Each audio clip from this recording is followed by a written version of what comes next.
दोस्तों, मैं Santosh Kumar Sharma Youth Competition Times के ऑनलाइन प्लेटफॉर्म पे आपका बहुत बहुत स्वागत और अभिनंदन करता हूं। हमारे इस चैनल पे आपका बहुत बहुत स्वागत है। आप रेलवे भर्ती बोर्ड की तमाम परीक्षाओं की तैयारी अगर कर रहे हैं तो ये प्लेटफॉर्म आपके लिए है। इस प्लेटफॉर्म पे आपको रेलवे भर्ती बोर्ड की तैयारी से संबंधित सभी प्रकार की सामग्री मिल जाएगी। मैं स्पेशली आपके लिए भौतिक विज्ञान यानी कि फिजिक्स के सवालों के साथ उपस्थित हूं। दोस्तों, रेलवे भर्ती बोर्ड कौन कौन सी परीक्षाएं कराता है, आइए इस पर एक नजर डाल लेते हैं। देखिए, रेलवे भर्ती बोर्ड जो परीक्षाएं कराता है बच्चों, उन परीक्षाओं में रेलवे भर्ती बोर्ड, ध्यान दीजिएगा, सबसे बड़ी परीक्षा junior engineer, assistant loco pilot, senior section engineer, ये तीन ऐसी परीक्षाएं हैं जिसके लिए टेक्निकल पढ़ाई की जरूरत पड़ती है। या तो आप आईटीआई हो, या तो आप पॉलिटेक्निक करके आए हो, या तो आप बीटेक करके आए हो। उन बच्चों के लिए ये परीक्षा होती है, junior engineer, assistant loco pilot और सीनियर सेक्शन इंजीनियर। इसके अलावा बच्चों एक परीक्षा होती है टेक्नीशियन। ये जो टेक्नीशियन है, इसके लिए कोई स्पेशल पढ़ाई की जरूरत नहीं है। बस आप इंटरमीडिएट पास हो और इंटरमीडिएट में आपके पास भौतिक विज्ञान और गणित और रसायन विज्ञान ये सब्जेक्ट हो, यानी कि इंटरमीडिएट पीसीएम के साथ आप पास हो, तो आप टेक्नीशियन के लिए परीक्षा दे सकते हैं।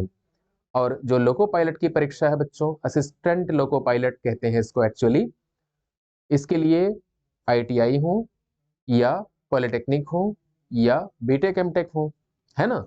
जो मिनिमम क्वालिफिकेशन है वो आईटीआई है असिस्टेंट लोको पायलट के लिए। इसके अलावा बच्चों जूनियर इंजीनियर एक नौकरी है, इसके लिए या तो डिप्लोमा हो आप, या तो आप बीटेक हो। और एक परीक्षा है सीनियर सेक्शन इंजीनियर यानी कि एसएसई, इसके लिए या तो आप बीटेक हो या हायर में एमटेक पीएचडी कुछ भी हो। तो बीटेक के साथ एक परीक्षा और भी, मतलब समकक्ष योग्यता होती है बच्चों, AMIE। वो बच्चे भी सीनियर सेक्शन इंजीनियर की परीक्षा दे सकते हैं, जूनियर इंजीनियर की परीक्षा दे सकते हैं, लोको पायलट की परीक्षा भी दे सकते हैं। साथ में बच्चों रेलवे भर्ती बोर्ड ग्रुप डी की परीक्षा लेता है। ग्रुप डी मतलब चतुर्थ श्रेणी कर्मचारियों के लिए भी भर्ती परीक्षा कराता है। उसके सवाल भी आपको मिलेंगे। आप ये मत सोचिएगा कि चतुर्थ श्रेणी कर्मचारियों के सवाल मिलेंगे तो आसान होंगे, जी नहीं। परीक्षा कोई भी आसान नहीं होती है। आज के दौर में सारी परीक्षाएं कठिन होती हैं बच्चों। और एक परीक्षा होती है बच्चों रेलवे भर्ती बोर्ड की ओर से, एनटीपीसी। एनटीपीसी मतलब नेशनल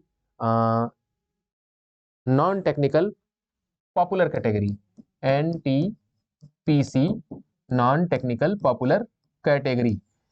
इसमें एएसएम अर्थात असिस्टेंट स्टेशन मास्टर, सहायक स्टेशन मास्टर आता है, ट्रैफिक अप्रेंटिस आता है, कॉमर्शियल अप्रेंटिस आता है, टिकट कलेक्टर आता है, और टीटी या ई जो कहते हैं आप लोग, ट्रेवलिंग टिकट एग्जामिनर, ठीक है, और कमर्शियल क्लर्क। ये परीक्षा, इन सभी को मिला दिया जाए एक परीक्षा और इसमें जोड़ लीजिए गुड्स गार्ड। जो मालगाड़ी होती है उसमें जो गार्ड होते हैं उनके लिए भर्ती है गुड्स गार्ड। तो ये जो परीक्षाएं आप देख रहे हैं, इन सबको मिला करके एक कंबाइंड परीक्षा होती है, उसको रखा जाता है नाम नॉन टेक्निकल पॉपुलर कैटेगरी। इसमें कोई टेक्निकल पढ़ाई की जरूरत नहीं है। आप हाई स्कूल पास हो, इंटर पास हो, बीए पास हो, बीएससी पास हो, ग्रेजुएट हो, सभी के लिए यहाँ पे मौका है। ओके, अब इन तमाम परीक्षाओं को लेकर के एक परीक्षा और भी हम जोड़ लेते हैं बच्चों। रेलवे के पास अपना खुद का फोर्स है। फोर्स मतलब बल। कौन सा बल? रेलवे सुरक्षा बल। उनके पास जो सिक्योरिटी के कर्मचारी होते हैं वो खुद के होते हैं, और जिस राज्य में रेलवे गुजरती है उस राज्य से भी वो फोर्स उधार लेते हैं, उसको जीआरपी कह के बुलाया जाता है।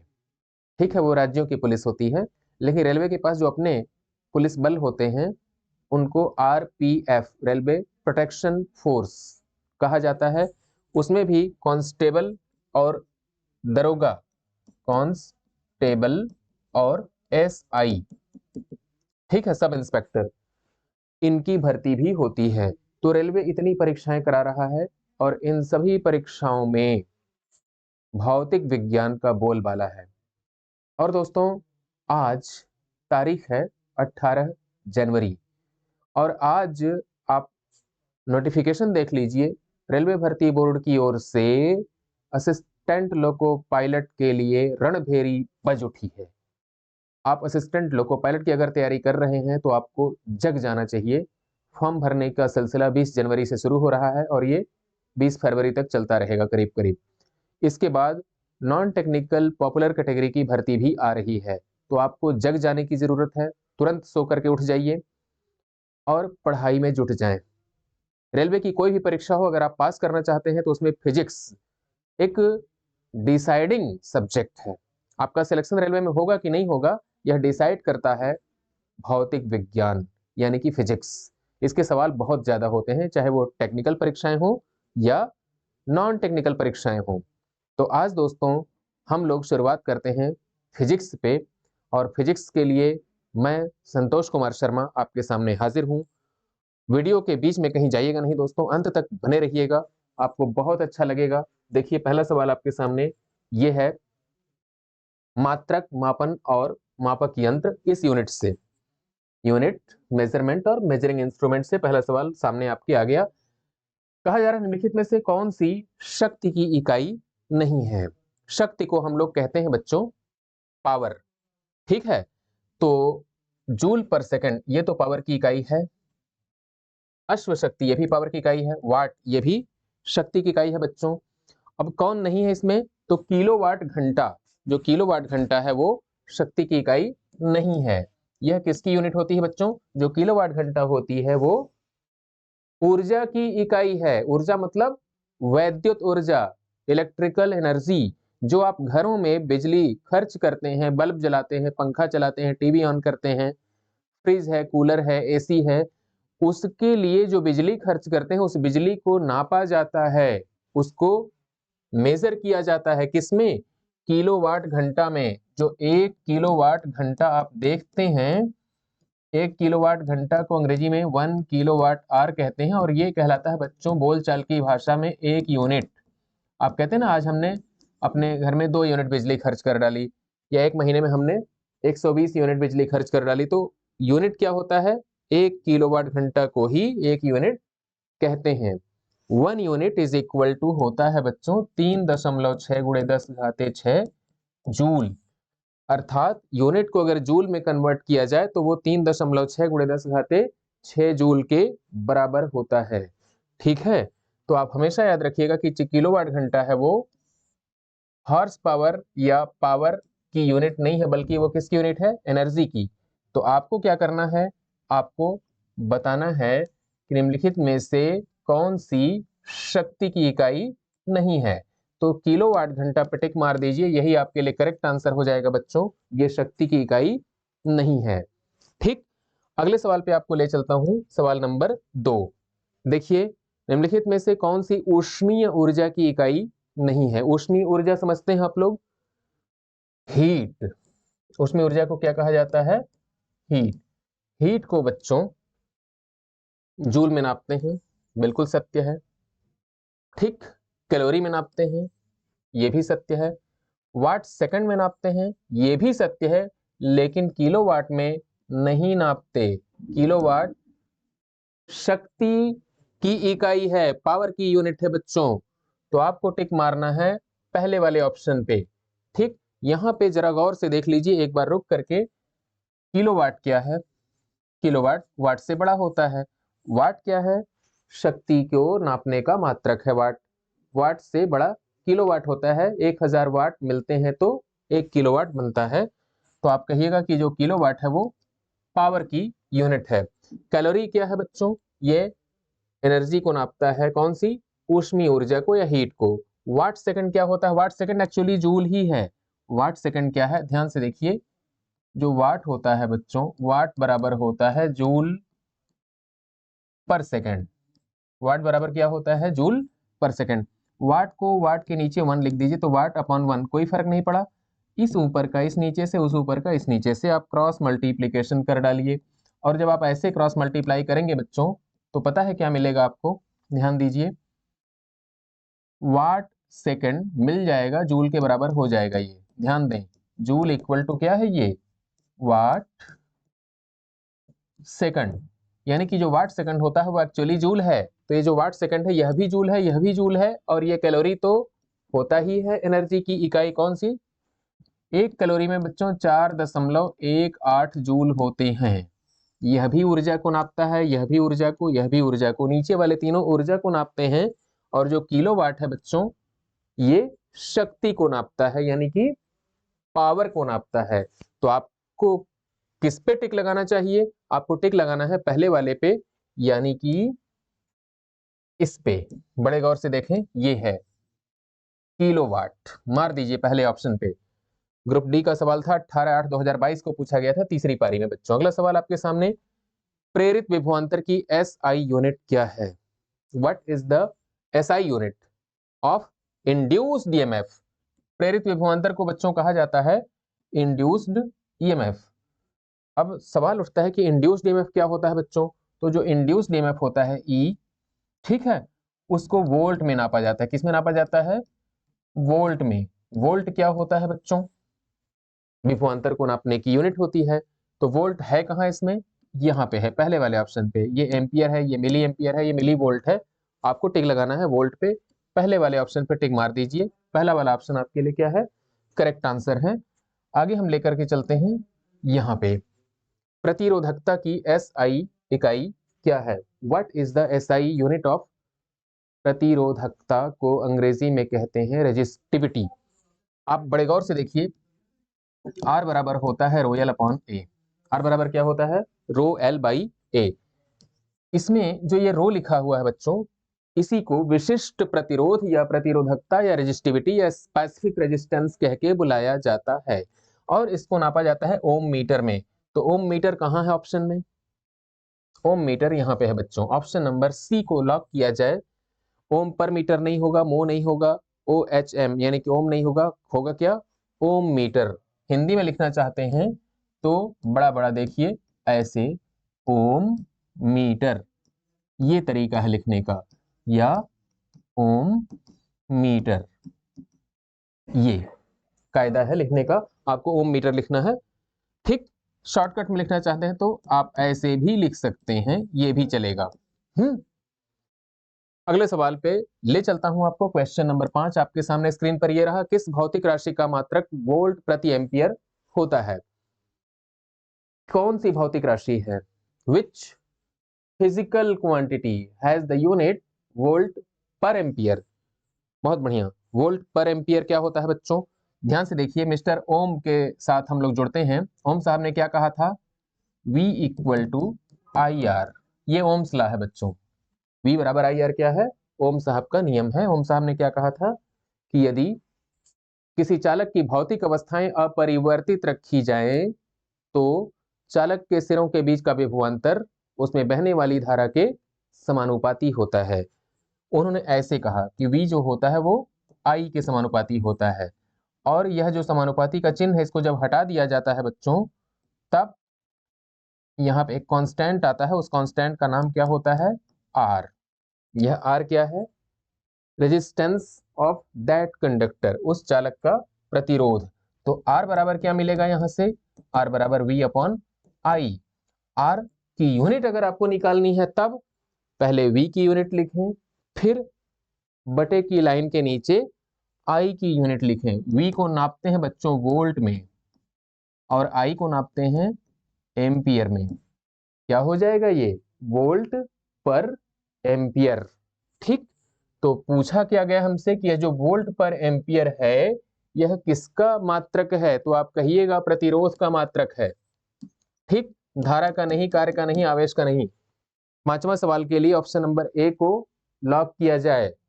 आगे चलते हैं। प्रतिरोध का मात्रक क्या होता है? प्रतिरोध का मात्रक ओम होता है बच्चों। अभी अभी हमने चर्चा की थी प्रतिरोध को नापने के लिए वोल्ट पर एम्पियर। ये इसकी यूनिट है प्रतिरोध की, इसी को ओम कहते हैं। यही क्या है? ओम। जॉर्ज साइमन ओम, जो वैज्ञानिक हुआ करते थे जिन्होंने ओम्स लॉ पेश किया था, उनके सम्मान में हम लोग रेजिस्टेंस के मात्रक को ओम कहते हैं, और ओम का जो सिंबल होता है वो ओमेगा होता है। ठीक इस तरह से आपको टिक लगाना है सवाल नंबर 6 के लिए पहले ऑप्शन पे। अगला सवाल आपके सामने ये रहा बच्चों, आवर्धन की इकाई क्या है? तो आवर्धन समझते हैं आप लोग क्या होता है। जैसे अगर मान लिया जाए कि कोई ऑब्जेक्ट यहाँ पे रखा हुआ है और इस ऑब्जेक्ट का जो इमेज है वो यहाँ पे बनता है इतना बड़ा सा, ठीक, वस्तु है ए बी और जो उसका इमेज बनता है वो ए डैश बी डैश बनता है। ये है मान लीजिए 1 सेंटीमीटर की और उसका इमेज बनता है 6 सेंटीमीटर का। तो अगर वस्तु 1 सेंटीमीटर की है, इमेज 6 सेंटीमीटर का बन रहा है, तो आवर्धन को कहते हैं m बराबर इमेज की लंबाई बटे वस्तु की लंबाई। ठीक है, तो इमेज की लंबाई जो है 6, उसमें वस्तु का भाग देंगे आप, तो यहाँ भी सेंटीमीटर आएगा, यहाँ भी सेंटीमीटर आएगा, सेंटीमीटर सेंटीमीटर कट जाएंगे। आवर्धन का मात्रक क्या होगा? आवर्धन मात्रक विहीन होता है। Magnification is a unitless quantity. Magnification की कोई यूनिट नहीं होती है, आवर्धन की इकाई नहीं होती। तो आप क्या टिक लगाएंगे बच्चों? ऑप्शन नंबर सी, इसकी कोई इकाई नहीं है। ठीक है, क्वेश्चन नंबर 7 के लिए ऑप्शन नंबर सी को लॉक किया जाए। अगला सवाल आपके सामने ये रहा, विद्युत शक्ति का एसआई यूनिट क्या होता है? What is the SI unit of power? Power को हम लोग वाट में नापते हैं बच्चों। ठीक, न्यूटन में नहीं नापेंगे, कैलोरी में नहीं नापेंगे, जूल में नहीं नापेंगे, किस में नापेंगे? वाट में। पावर इक्वल टू होता है वर्क अपॉन टाइम। वर्क को नापते हैं आप जूल में और टाइम को आप नापते हैं सेकंड में। जूल में सेकंड का भाग देंगे तो क्या मिलेगा आपको? वाट मिलेगा बच्चों। ये वाट क्या है? Unit of power. अगले सवाल पे आपको ले चलता हूं। अगला सवाल आपके सामने स्क्रीन पर ये रहा, लेंस की क्षमता का मात्रक डायोप्टर होता है। बेहिचक टिक मार दीजिए। लेंस की क्षमता कहते किसको है? देखिए अभी अभी हमने एक सवाल पे चर्चा की थी, मैग्निफिकेशन यानी कि आवर्धन क्षमता। आवर्धन क्षमता दूसरी बात है, लेंस की क्षमता दूसरी बात है। दोनों को एक दूसरे से मिलाइएगा नहीं। ठीक है, आवर्धन क्षमता का मतलब होता है किसी वस्तु के इमेज को कितने गुना बड़ा आप देख पा रहे हैं। वस्तु अगर 4 सेंटीमीटर की है, उसका इमेज आपने 8 सेंटीमीटर का देखा, तो आवर्धन हो जाएगा 2। लेकिन अगर लेंस की क्षमता की बात होती है तो लेंस की क्षमता का मतलब होता है पावर ऑफ द लेंस बराबर 1 upon focal length in metre. ये क्या लिखा हुआ है बच्चों? बड़े ध्यान से देखिएगा, इन मीटर।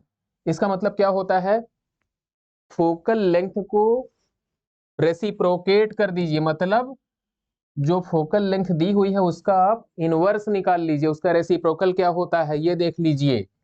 जैसे कोई लेंस अगर दिया हुआ है, उसकी फोकल लेंथ है 1 मीटर, तो आप क्या करिएगा? 1/1 कर दीजिएगा, जो आएगा वो 1 आएगा। इसको कहते हैं डायोप्टर। फोकल लेंथ को मीटर में नापा आपने, ठीक, लेकिन जो लेंस की पावर होती है उसका यूनिट क्या होता है बच्चों? डायोप्टर। कभी कभी अगर आपको मीटर इनवर्स मिल जाए तो घबराइएगा नहीं, ये भी आप कह सकते हैं, लेकिन यहाँ पे डायोप्टर आपके पास विकल्पों में है, लिहाजा आप डायोप्टर पे टिक मार दीजिए। अगला सवाल आपके सामने ये रहा, फोकस दूरी की एसआई यूनिट क्या है? तो आप कहिएगा मीटर। एसआई का मतलब होता है बच्चों सिस्टम इंटरनेशनल। ठीक, मूल राशियों और मूल मात्रकों की एक पद्धति होती है, उनका एक सिस्टम होता है, उस सिस्टम का नाम है एसआई सिस्टम। उसमें 7 मूल राशियां होती हैं और उनके 7 मूल मात्रक होते हैं। इस सिस्टम को हम लोग एसआई सिस्टम कहते हैं, इस पे हम लोग चर्चा करेंगे विस्तार से। लेकिन अभी हम लोग क्या करेंगे बच्चों? फोकस दूरी की जो एसआई यूनिट है वो मीटर होती है। ऑप्शन नंबर ए को लॉक किया जाए। अगला सवाल आपके सामने ये रहा, विद्युत ऊर्जा का वाणिज्यिक मात्रक क्या है? तो विद्युत ऊर्जा का वाणिज्यिक मात्रक होता है बच्चों किलोवाट घंटा। इसी को हम लोग कहते हैं एक यूनिट। 1 किलोवाट घंटा बराबर क्या होता है? 1 यूनिट। ठीक है, और हमने बताया था अभी अभी पिछले बार कि 3.6 गुणे 10⁻6 जूल के बराबर होता है ये 1 यूनिट, है ना, याद रखिएगा। अगले सवाल पे ले चलता हूं आपको। प्रतिरोधकता की एसआई इकाई क्या है? प्रतिरोधकता की एसआई इकाई ओम मीटर होती है, यह भी चर्चा हो चुकी है। आगे देखिए, निम्नलिखित में से कौन सा एक एसआई यूनिट नहीं है? एम्पियर है, ओम है और न्यूटन भी है। कैलोरी नहीं है बच्चों। ठीक है, 1 कैलोरी में 4.18 जूल होते हैं। अगर यहाँ पे जूल लिखा होता तो आप कहते कि अब जूल जो है वो एसआई यूनिट है, लेकिन यहाँ पे कैलोरी क्या है बच्चों? वो एसआई यूनिट नहीं है। ठीक है, एम्पियर है, न्यूटन है, ओम है, कैलोरी पे टिक मार दीजिए। ऑप्शन नंबर ए को लॉक किया जाए, ये एसआई यूनिट नहीं है।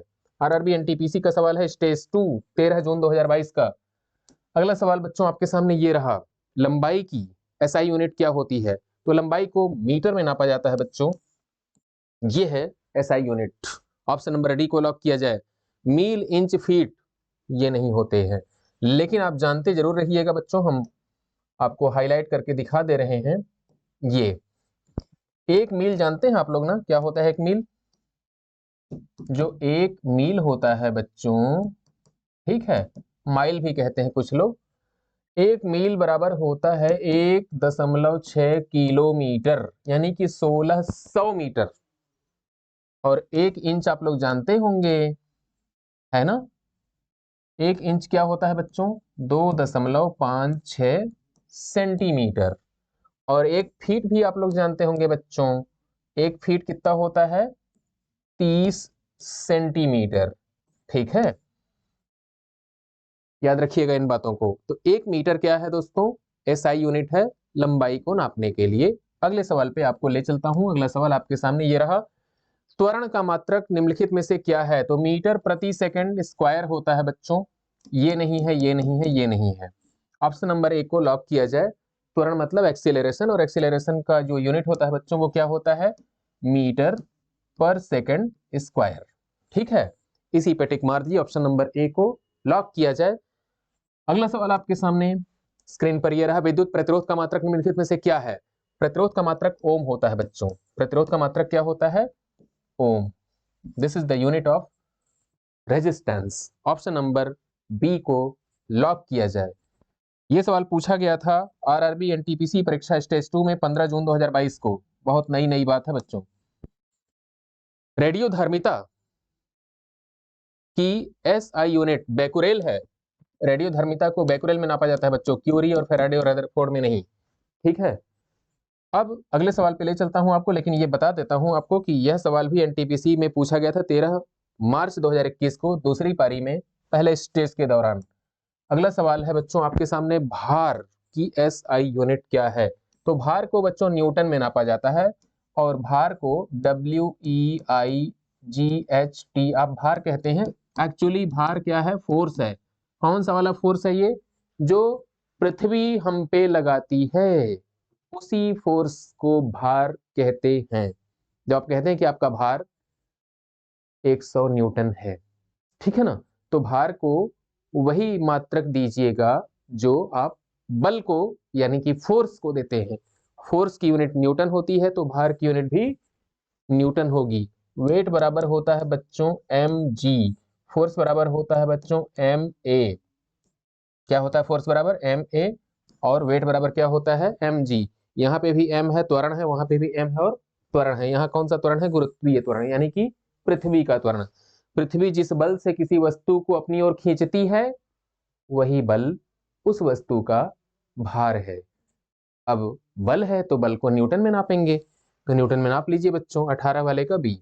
अगला सवाल आपके सामने ये रहा, किस राशि का एसआई मात्रक कैंडेला होता है? तो ज्योति तीव्रता का मात्रक कैंडेला होता है, ये आप लोग बचपन से पढ़ते आए हैं। ये आरआरबी जेई का सीबीटी 2 का सवाल है, बहुत बढ़िया। 29 अगस्त 2019 इवनिंग शिफ्ट, क्या बात है। रेलवे में अगर आपको जूनियर इंजीनियर बनना है बच्चों, तो फिजिक्स से दोस्ती कर लीजिए। फिजिक्स आपका वो चाबी है जो रेलवे का, आरआरबी का कोई भी इम्तहान क्रैक करने के लिए बहुत जरूरी है। अगले सवाल पे आपको ले चलता हूं बच्चों। अगला सवाल आपके सामने ये रहा, संवेग की एसआई सिस्टम में क्या यूनिट होती है? तो संवेग को नापा जाता है किलोग्राम मीटर पर सेकेंड, ठीक है ना। संवेग बराबर होता क्या है? द्रव्यमान गुणे वेग। द्रव्यमान को किलोग्राम और वेग को मीटर पर सेकंड में नापिए, ये हो जाएगा किलोग्राम मीटर पर सेकंड। कहां पे है किलोग्राम मीटर पर सेकंड बच्चों? ऑप्शन नंबर बी को लॉक किया जाए, ठीक है। पहला ऑप्शन नहीं होगा क्योंकि किलोग्राम मीटर पर सेकंड स्क्वायर है, तीसरे में ग्राम मीटर लिखा है, चौथे में किलोग्राम सेंटीमीटर लिखा है। तो आपके पास एक ही सही उत्तर है इसमें, वो है option number B for Bombay.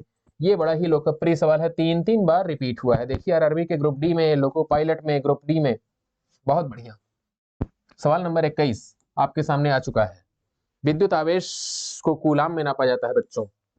इसमें नापा जाता है कूलम्ब में। स्पेलिंग याद रखिएगा, कूलम्ब। पढ़ते क्या है हिंदी में हम लोग? कूलाम। वोल्ट आवेश का मात्रक नहीं है, यह विभवांतर को नापता है। केल्विन टेम्परेचर को नापता है। किलोग्राम मास को नापता है। कूलम्ब क्या है बच्चों? आवेश को नापने के लिए मात्रक है, ठीक है। अगले सवाल पे ले चलता हूं, आइए हमारे साथ। प्रकाश वर्ष दूरी की इकाई है भाई साहब। प्रकाश वर्ष किसकी इकाई है? दूरी। दूरी मतलब डिस्टेंस। हमने भाई साहब कहा, आप नाराज मत होइएगा, हमारी जो बहन जी हैं उनके लिए भी हम पढ़ा रहे हैं, और जो भाई साहब लोग हैं उनके लिए भी हम पढ़ा रहे हैं। तो भाइयों और बहनों, प्रकाश वर्ष दूरी का मात्रक है बच्चों।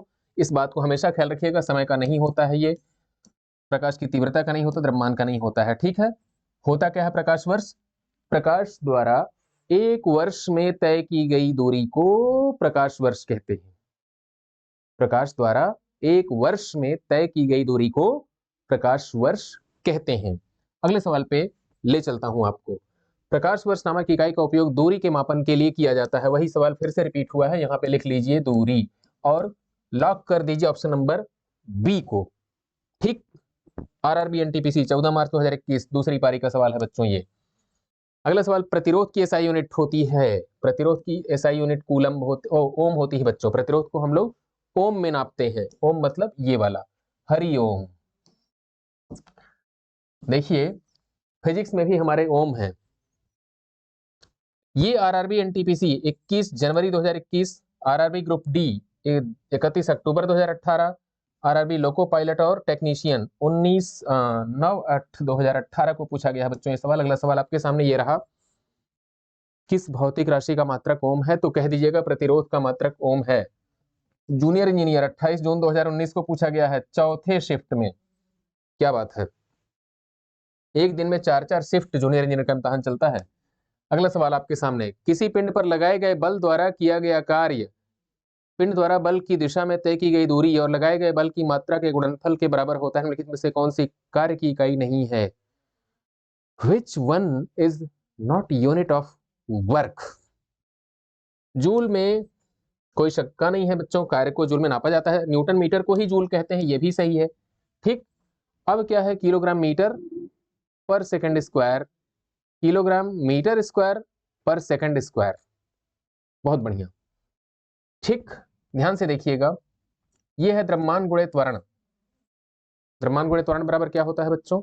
बल। यानी कि ये क्या है? बल को रिप्रेजेंट करता है। और यहाँ पे बल के साथ साथ विस्थापन का गुणा हो गया, यानी कि ये कार्य का मात्रक है। कैसे है? ध्यान से देखिएगा, ऐसे है। कार्य बराबर होता है, क्या होता है? बल गुणे विस्थापन। कहां पे विस्थापन? बल की दिशा में विस्थापन, ठीक। कार्य बराबर क्या होता है? बल गुणे बल की दिशा में विस्थापन। क्या करिएगा बच्चों, बल को कहते हैं फोर्स और विस्थापन को कहते हैं डिस्प्लेसमेंट। फोर्स को लिखा जाता है, क्या लिखा जाता है फोर्स को बच्चों? ध्यान से देखिएगा, फोर्स को लिखा जाता है द्रव्यमान गुणे त्वरण, एम ए। यहां पे एस रहने दीजिए। एम को लिखेंगे बच्चों किलोग्राम, ए को लिखेंगे मीटर पर सेकंड स्क्वायर, और ये जो आप देख रहे हैं एस मतलब डिस्प्लेसमेंट यानी कि विस्थापन यानी कि मीटर, तो मीटर स्क्वायर कर दीजिएगा। किलोग्राम मीटर स्क्वायर बटे second square, kilogram metre square बटे सेकंड स्क्वायर, यह भी कार्य को रिप्रेजेंट करता है, यह भी कार्य को, यह भी कार्य को। कार्य को नापने के तीन तीन यूनिट है बच्चों यहाँ पे, ऑप्शन नंबर बी, सी और डी। जो पहला वाला ऑप्शन है वो फोर्स को रिप्रेजेंट करता है। तो आप क्या करिएगा, आप ऐसा कीजिएगा कि ऑप्शन नंबर ए को लॉक कर दीजिए और कहिएगा कि वही सही उत्तर है। ऑप्शन नंबर ए को लॉक किया जाए।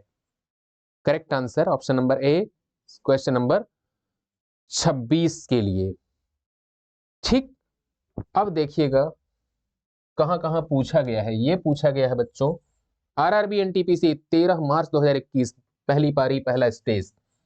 अगला सवाल आपके सामने ये रहा।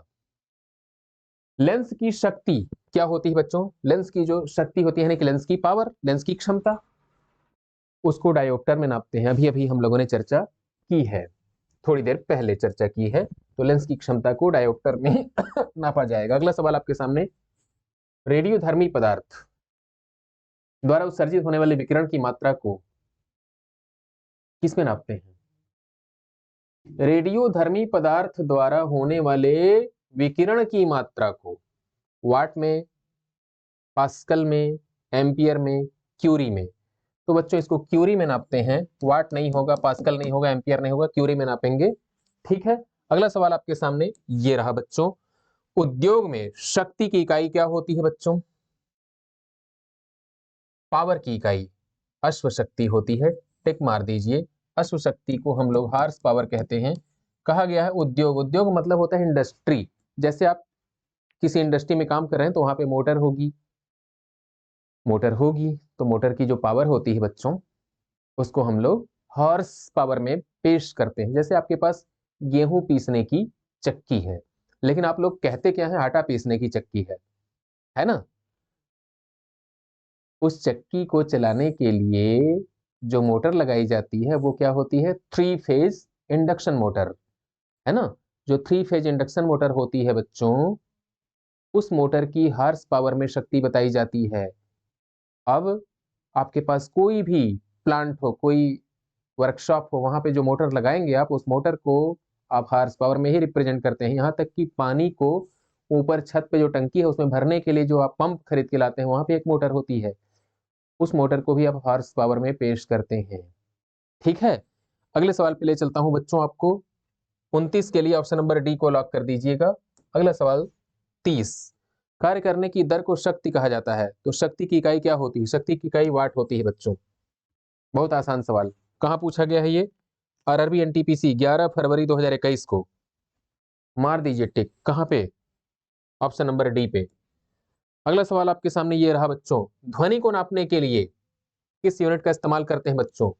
ध्वनि को मापने के लिए डेसिबल का इस्तेमाल करते हैं। हर्ट्ज फ्रीक्वेंसी को नापता है, ओम रेजिस्टेंस को नापता है, वोल्ट विभवांतर को नापता है। डेसिबल क्या है बच्चों? यह ध्वनि की तीव्रता को नापते हैं, या ऐसे कह लीजिए शोर को नापता है। आप कितना ज्यादा शोर कर सकते हैं उसको नापने के लिए डेसिबल का इस्तेमाल किया जाता है। अगला सवाल आपके सामने ये रहा। ध्वनि के माप की यूनिट क्या है? डेसिबल है। फिर से वही सवाल रिपीट हुआ है, मार दीजिए टिक ऑप्शन नंबर बी पे। अगला सवाल आपके सामने ये रहा। ध्वनि प्रदूषण को डेसिबल में नापा जाता है बच्चों। फिर से रिपीट हुआ है, ट्रिक बन गई सवाल की। तो अगला सवाल आपके सामने, एसआई सिस्टम में प्रतिबल, बहुत बढ़िया सवाल, नया सवाल, बिल्कुल नया सवाल। प्रतिबल की माप क्या है? प्रतिबल बराबर जानते हैं क्या होता है? ये देखिए हम लिख रहे हैं प्रतिबल। प्रतिबल बराबर होता है बच्चों बल बटे क्षेत्रफल। ठीक, बल का मतलब फोर्स, क्षेत्रफल का मतलब एरिया। फोर्स क्या होता है? न्यूटन। फोर्स क्या होता है? न्यूटन। नीचे एरिया को मीटर स्क्वायर, तो न्यूटन प्रति मीटर स्क्वायर। न्यूटन प्रति मीटर स्क्वायर को क्या लिखेंगे? एन बटे एम का स्क्वायर। कहां पे है न्यूटन प्रति मीटर स्क्वायर? यहां पे। ऑप्शन नंबर सी को लॉक किया जाए। क्वेश्चन नंबर 34 के लिए option number C correct answer है बच्चों। अगले सवाल पे आपको ले चलता हूं। अगला सवाल आपके सामने स्क्रीन पर ये रहा। निम्न को मिलान कीजिए। चुंबकीय फ्लक्स का घनत्व, स्वप्रेरण, चुंबक flux, Tesla, weber, Henry. Question number 35 के लिए क्या किया जाए, मिलान करना है। तो ध्यान दीजिएगा, स्वप्रेरण सेल्फ इंडक्टेंस, इसको बच्चों हेनरी में नापा जाता है। चुंबकीय फ्लक्स, चुंबकीय फ्लक्स को बच्चों वेबर में नापा जाता है, और चुंबकीय फ्लक्स का जो घनत्व होता है उसको टेस्ला में नापा जाता है। ठीक, तो मिलाइए, पहले वाले को ए से मिलाइए, दो दो बार है, दूसरे वाले को सी से मिलाइए, दूसरे वाले में सी कहाँ है, ऑप्शन नंबर डी पे, पहले का ए, दूसरे का सी और तीसरे का बी। तो टिक मार दीजिए ऑप्शन नंबर डी पे बच्चों, डी करेक्ट आंसर है 35 के लिए, option number D. Senior section engineer का इम्तहान, बड़ा इम्तहान, इसके 8वें सेट में पूछा गया है 2014 में, ग्रीन पेपर।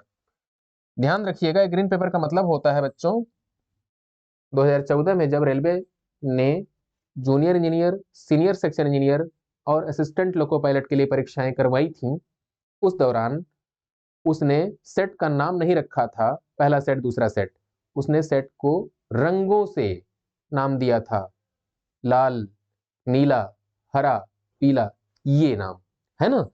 तो ग्रीन पेपर जिसके हिस्से में आया था वो ग्रीन सेट रहा होगा। अगला सवाल आपके सामने स्क्रीन पर ये रहा, अपवर्तनांक का मात्रक क्या है। अपवर्तनांक का मात्रक ही नहीं होता है बच्चों, क्यों? अपवर्तनांक बराबर होता है साइन आई बटे साइन आर, है ना।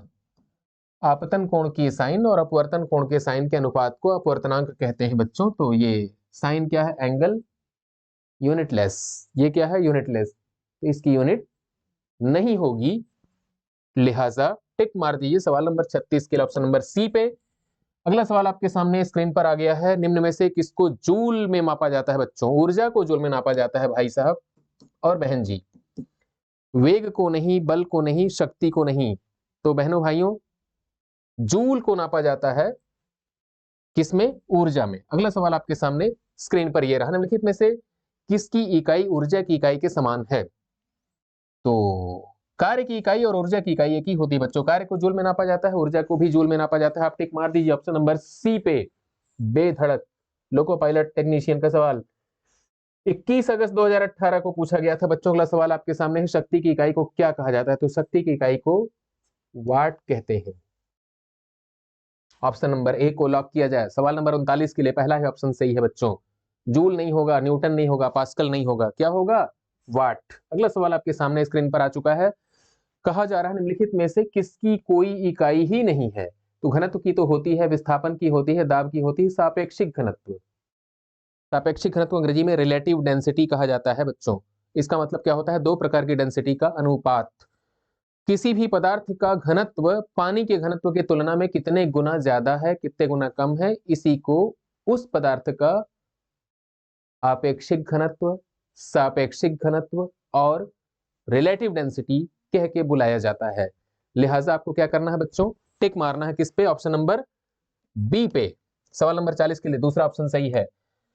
सवाल नंबर 41, एम्पियर सेकंड किसकी इकाई है। एम्पियर सेकंड, बहुत बढ़िया, एम्पियर सेकंड किसकी यूनिट है बच्चों। तो गौर से देखिए, Q बराबर IT, Q बराबर IT, इस फार्मूले से आपका परिचय है। आवेश को रिप्रेजेंट करता है I एम्पियर को, T टाइम को। I को एम्पियर में नापा जाता है और टाइम को सेकंड में। तो एम्पियर सेकंड किसका यूनिट होगा, IT का। IT मतलब Q, Q मतलब आवेश। तो आवेश को कैसे नापेंगे हम लोग बच्चों, एम्पियर सेकंड। एम्पियर सेकंड कहाँ लिखा हुआ है, यहाँ पे, उसके नीचे आवेश कहाँ है, पहला ही ऑप्शन, लॉक किया जाए पहले ऑप्शन पे। कैसे लॉक किया जाए बच्चों, ऐसे लॉक करिए, देखिए ये लाल रंग से घेराव लगा दीजिए। सवाल नंबर 41 पहला ही ऑप्शन सही बच्चों। आप कहेंगे आवेश को तो हम लोग कूलम में नापते हैं, जी हाँ, ये जो एम्पियर सेकंड लिखा हुआ है एक्चुअली इसी का नाम कूलम्ब है। कहें क्योंकि कूलम्ब साहब को सम्मान देने के लिए उनके मान में, उनके सम्मान में हम लोगों ने एम्पियर सेकंड का नाम कूलम्ब रख दिया। दिल बड़ा रखते हैं हम लोग, इसलिए कूलम्ब साहब को हम लोगों ने एम्पियर के मात्रक से नवाजा है, आवेश के मात्रक से नवाजा है। अगला सवाल देखिए, गैलन किसके लिए, आयतन के माप के लिए बच्चों। पानी का आयतन, दूध का आयतन, तेल का आयतन, ये सब हम लोग गैलन में नापते हैं। किस में नापते हैं, गैलन में, अर्थात वॉल्यूम के मेजरमेंट के लिए गैलन का इस्तेमाल किया जाता है। ऑप्शन नंबर सी को लॉक कर दीजिए 42 के लिए। अगला सवाल आपके सामने स्क्रीन पर आ चुका है, अनौपचारिक रूप से खगोलीय दूरी को व्यक्त करने के लिए लंबाई की कौन सी इकाई का इस्तेमाल किया जाता है बच्चों? तो पेटामीटर नहीं होता है, प्रकाश वर्ष, हब्बल की लंबाई पारसेक होता है बच्चों। क्या होता है? PARSEC। इसी को जब बहुवचन कर देंगे तो पारसेक्स हो जाएगा। यहाँ पे परसेक्स लिखा हुआ है, आप कंफ्यूज ना होइएगा, ये वाकई क्या लिखा हुआ है बच्चों? ये पारसेक्स। तो अनौपचारिक रूप से खगोलीय दूरियों को रिप्रेजेंट करने के लिए पारसेक का इस्तेमाल किया जाता है। ठीक, अगले सवाल पे आपको ले चलता हूं। ये इसके लिए क्या करिएगा, सवाल नंबर 43 के लिए ऑप्शन नंबर बी को लॉक कर दीजिए। एनटीपीसी, एनटीपीसी मतलब नॉन टेक्निकल पॉपुलर कैटेगरी, 4/4/2016 को पूछा गया था, पहली पारी, पहला स्टेज। अगला सवाल, रेजिस्टेंस की यूनिट ओम होती है, इसमें कोई शक नहीं, ओम, हरिओम। सवाल नंबर 44 के लिए ऑप्शन नंबर सी को लॉक किया जाए। अगला सवाल आपके सामने ये रहा, सवाल नंबर 45। वाह, 7 बार पूछा गया है भाई। दबाव की एसआई यूनिट, दबाव मतलब समझते हैं ना आप लोग, कभी परीक्षा के दबाव में आ जाते होंगे, है कि नहीं? जिंदगी में कई बार आप दबाव में आ जाते हैं, प्रेशर में आ जाते हैं। कुछ बच्चे कहते हैं हम तो माँ बाप के दबाव में आकर के शादी कर लिए, नहीं तो हम तुमसे करते, है कि नहीं? तो आप दबाव में आते हैं कि नहीं, ये देखने की बात है आपके लिए। दबाव की एसआई यूनिट क्या होती है? वो वाला दबाव नहीं जिसकी दबाव की बात हम कर रहे हैं। दबाव मतलब प्रेशर। प्रेशर यहाँ पे क्या है बच्चों? ध्यान से देखिएगा, प्रेशर क्या है? प्रेशर का मतलब होता है फोर्स अपॉन एरिया। फोर्स क्या है बच्चों? बल। एरिया क्या है बच्चों? क्षेत्रफल। तो जो फोर्स लिखा हुआ है, फोर्स बराबर क्या होता है? न्यूटन। एरिया मतलब मीटर स्क्वायर। तो न्यूटन प्रति वर्ग मीटर कहां पे है? ये यहां पे है। ऑप्शन नंबर सी को लॉक कर लीजिए। सवाल नंबर 45 के लिए option number C correct answer. कहां कहां पूछा गया है? आरआरबी एनटीपीसी 15 मार्च 2021, दूसरा शिफ्ट, पहला स्टेज। आरआरबी एनटीपीसी 9/4/2016, तीसरा शिफ्ट, पहला स्टेज। आरआरबी का group D, RRB group D, RRB group D, RRB group D, RRB JE में भी पूछा गया 25 मई 2019 को, तीसरा शिफ्ट। कितना लोकप्रिय सवाल है, 1 2 3 4 5 6 7 बार पूछा गया है बच्चों, आप रट लीजिए। प्रेशर को यानी कि दबाव को अगर यहाँ पे दाब कह देता, क्या कह देता? दाब, तो आप कंफ्यूज ना होते, है ना, क्योंकि हम लोग किताबों में दाब पढ़ते आए हैं, लेकिन यहाँ लिख दिया गया है दबाव। आप परेशान कतई ना होइएगा। कहां पर टिक मारिएगा? न्यूटन प्रति वर्ग मीटर पे। अगले सवाल पे आपको ले चलता हूं। पृथ्वी से लेकर सूर्य तक की अनुमानित दूरी की लंबाई की यूनिट, यहां पे एस्ट्रोनॉमिकल यूनिट लिखा हुआ है, केल्विन लिखा है, जूल लिखा है। भाई साहब और बहनें दोनों लोग सुन लें, लाइट ईयर्स, इसी को प्रकाश वर्ष हिंदी में कहते हैं बच्चों। लाइट ईयर यानी कि प्रकाश वर्ष, इसी में नापिएगा, ठीक है? आप बेहिचक सवाल नंबर 46 के लिए ऑप्शन नंबर ए को लॉक कर सकते हैं। आइए हम लोग भी लॉक करके देखते हैं कैसे लॉक किया जाता है। ऐसे, क्वेश्चन नंबर 46 के लिए option number A correct answer. कहां पूछा गया? एनटीपीसी में 16 अप्रैल 2016 को। अगला सवाल आपके सामने ये रहा, बल का मात्रक क्या होता है बच्चों? न्यूटन। न्यूटन का मतलब होता है किलोग्राम मीटर पर सेकंड पर सेकंड। कहां पे टिक मारेंगे? ऑप्शन नंबर बी को लॉक किया जाए, बी फॉर बॉम्बे। यहां देखिए, बल बराबर क्या होता है बच्चों? द्रव्यमान गुणे त्वरण, मास इंटू एक्सीलरेशन। मास को मीटर किलोग्राम में और एक्सीलरेशन को मीटर पर सेकंड स्क्वायर में। आगे चल के क्या लिखेंगे इसको? किलोग्राम मीटर सेकंड के पावर में -2। कहां पे है? किलोग्राम मीटर सेकंड के पावर -2। ऑप्शन नंबर बी को लॉक कर लीजिए, ठीक है? अगला सवाल ये रहा, बल यानी कि फोर्स की एसआई यूनिट न्यूटन होती है बच्चों, दुनिया जानती है, न्यूटन। अगला सवाल आपके सामने आ चुका है, निम्नलिखित में से कौन सी मात्रा और उसकी एसआई यूनिट सही रूप से सुमेलित नहीं है? फ्रीक्वेंसी को हर्ट्ज में नापा जाता है, ये सुमेलित तो है। चुंबकीय फ्लक्स को टेस्ला में नापा जाता है, यही सुमेलित नहीं है। प्रेशर को पास्कल में नापते हैं, इलेक्ट्रिक कंडक्टर को सीमेंस में नापते हैं, ये सब सही हैं। केवल एक गलत है, वो ये है option number B for Bombay. Magnetic flux मतलब चुंबकीय फ्लक्स। चुंबकीय फ्लक्स को नापते हैं बच्चों वेबर में। चुंबकीय फ्लक्स का मात्रक क्या है? वेबर, ठीक है? और यहाँ पे लिखा है टेस्ला। फिर आप कहेंगे टेस्ला किसका मात्रक है, तो टेस्ला मात्रक है चुंबकीय क्षेत्र की तीव्रता का, या ऐसे कहिएगा चुंबकीय फ्लक्स के घनत्व का। ठीक है, टेस्ला है, न्यूटन प्रति एम्पियर मीटर है, वेबर पर मीटर स्क्वायर है, वो होता है। ध्यान दीजिएगा, चुंबकीय क्षेत्र की तीव्रता, मैं लिख दे रहा हूं, चुंबकीय क्षेत्र की तीव्रता।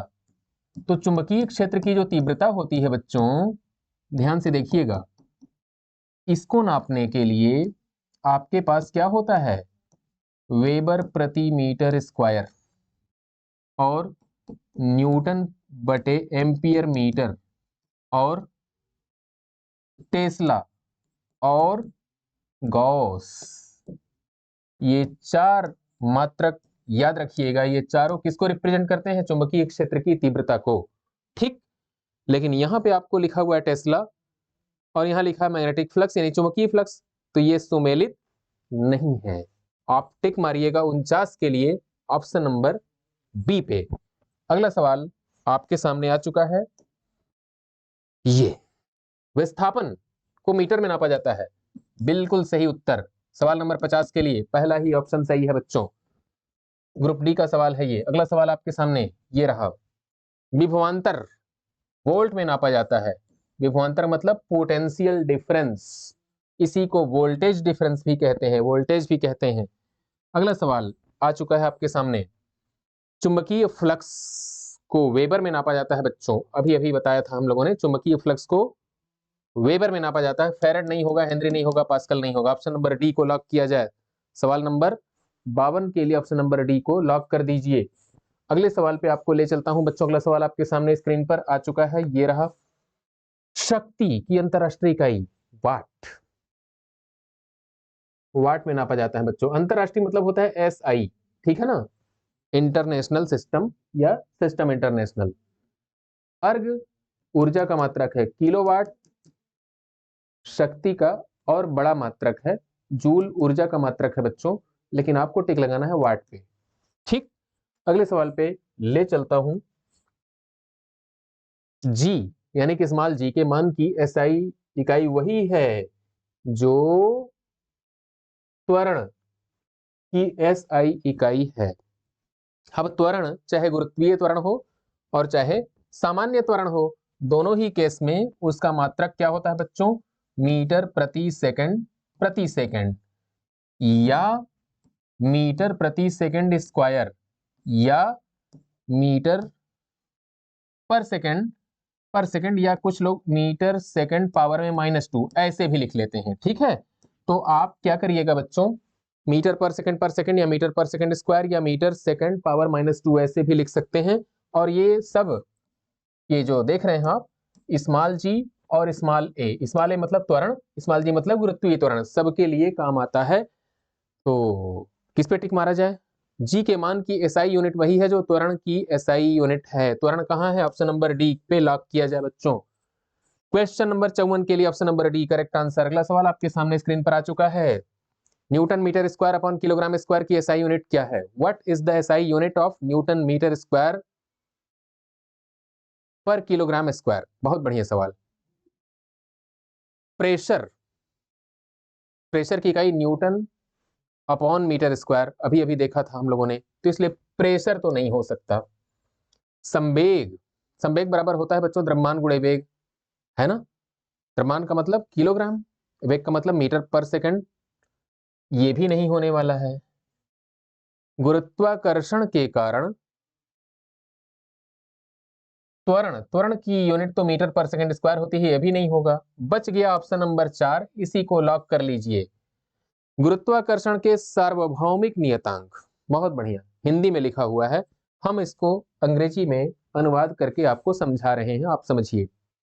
मिस्टर न्यूटन साहब ने, यानी कि सर आइजक न्यूटन ने यह बात कही थी। क्या कहा था उन्होंने, कि कोई भी दो पिंड, कोई भी दो पिंड, पिंड मतलब बॉडी, कोई भी दो पिंड जिसमें द्रव्यमान हो, जैसे एक पिंड यहाँ पे है, दूसरा पिंड यहाँ पे है, और दोनों के बीच r मीटर का फासला है।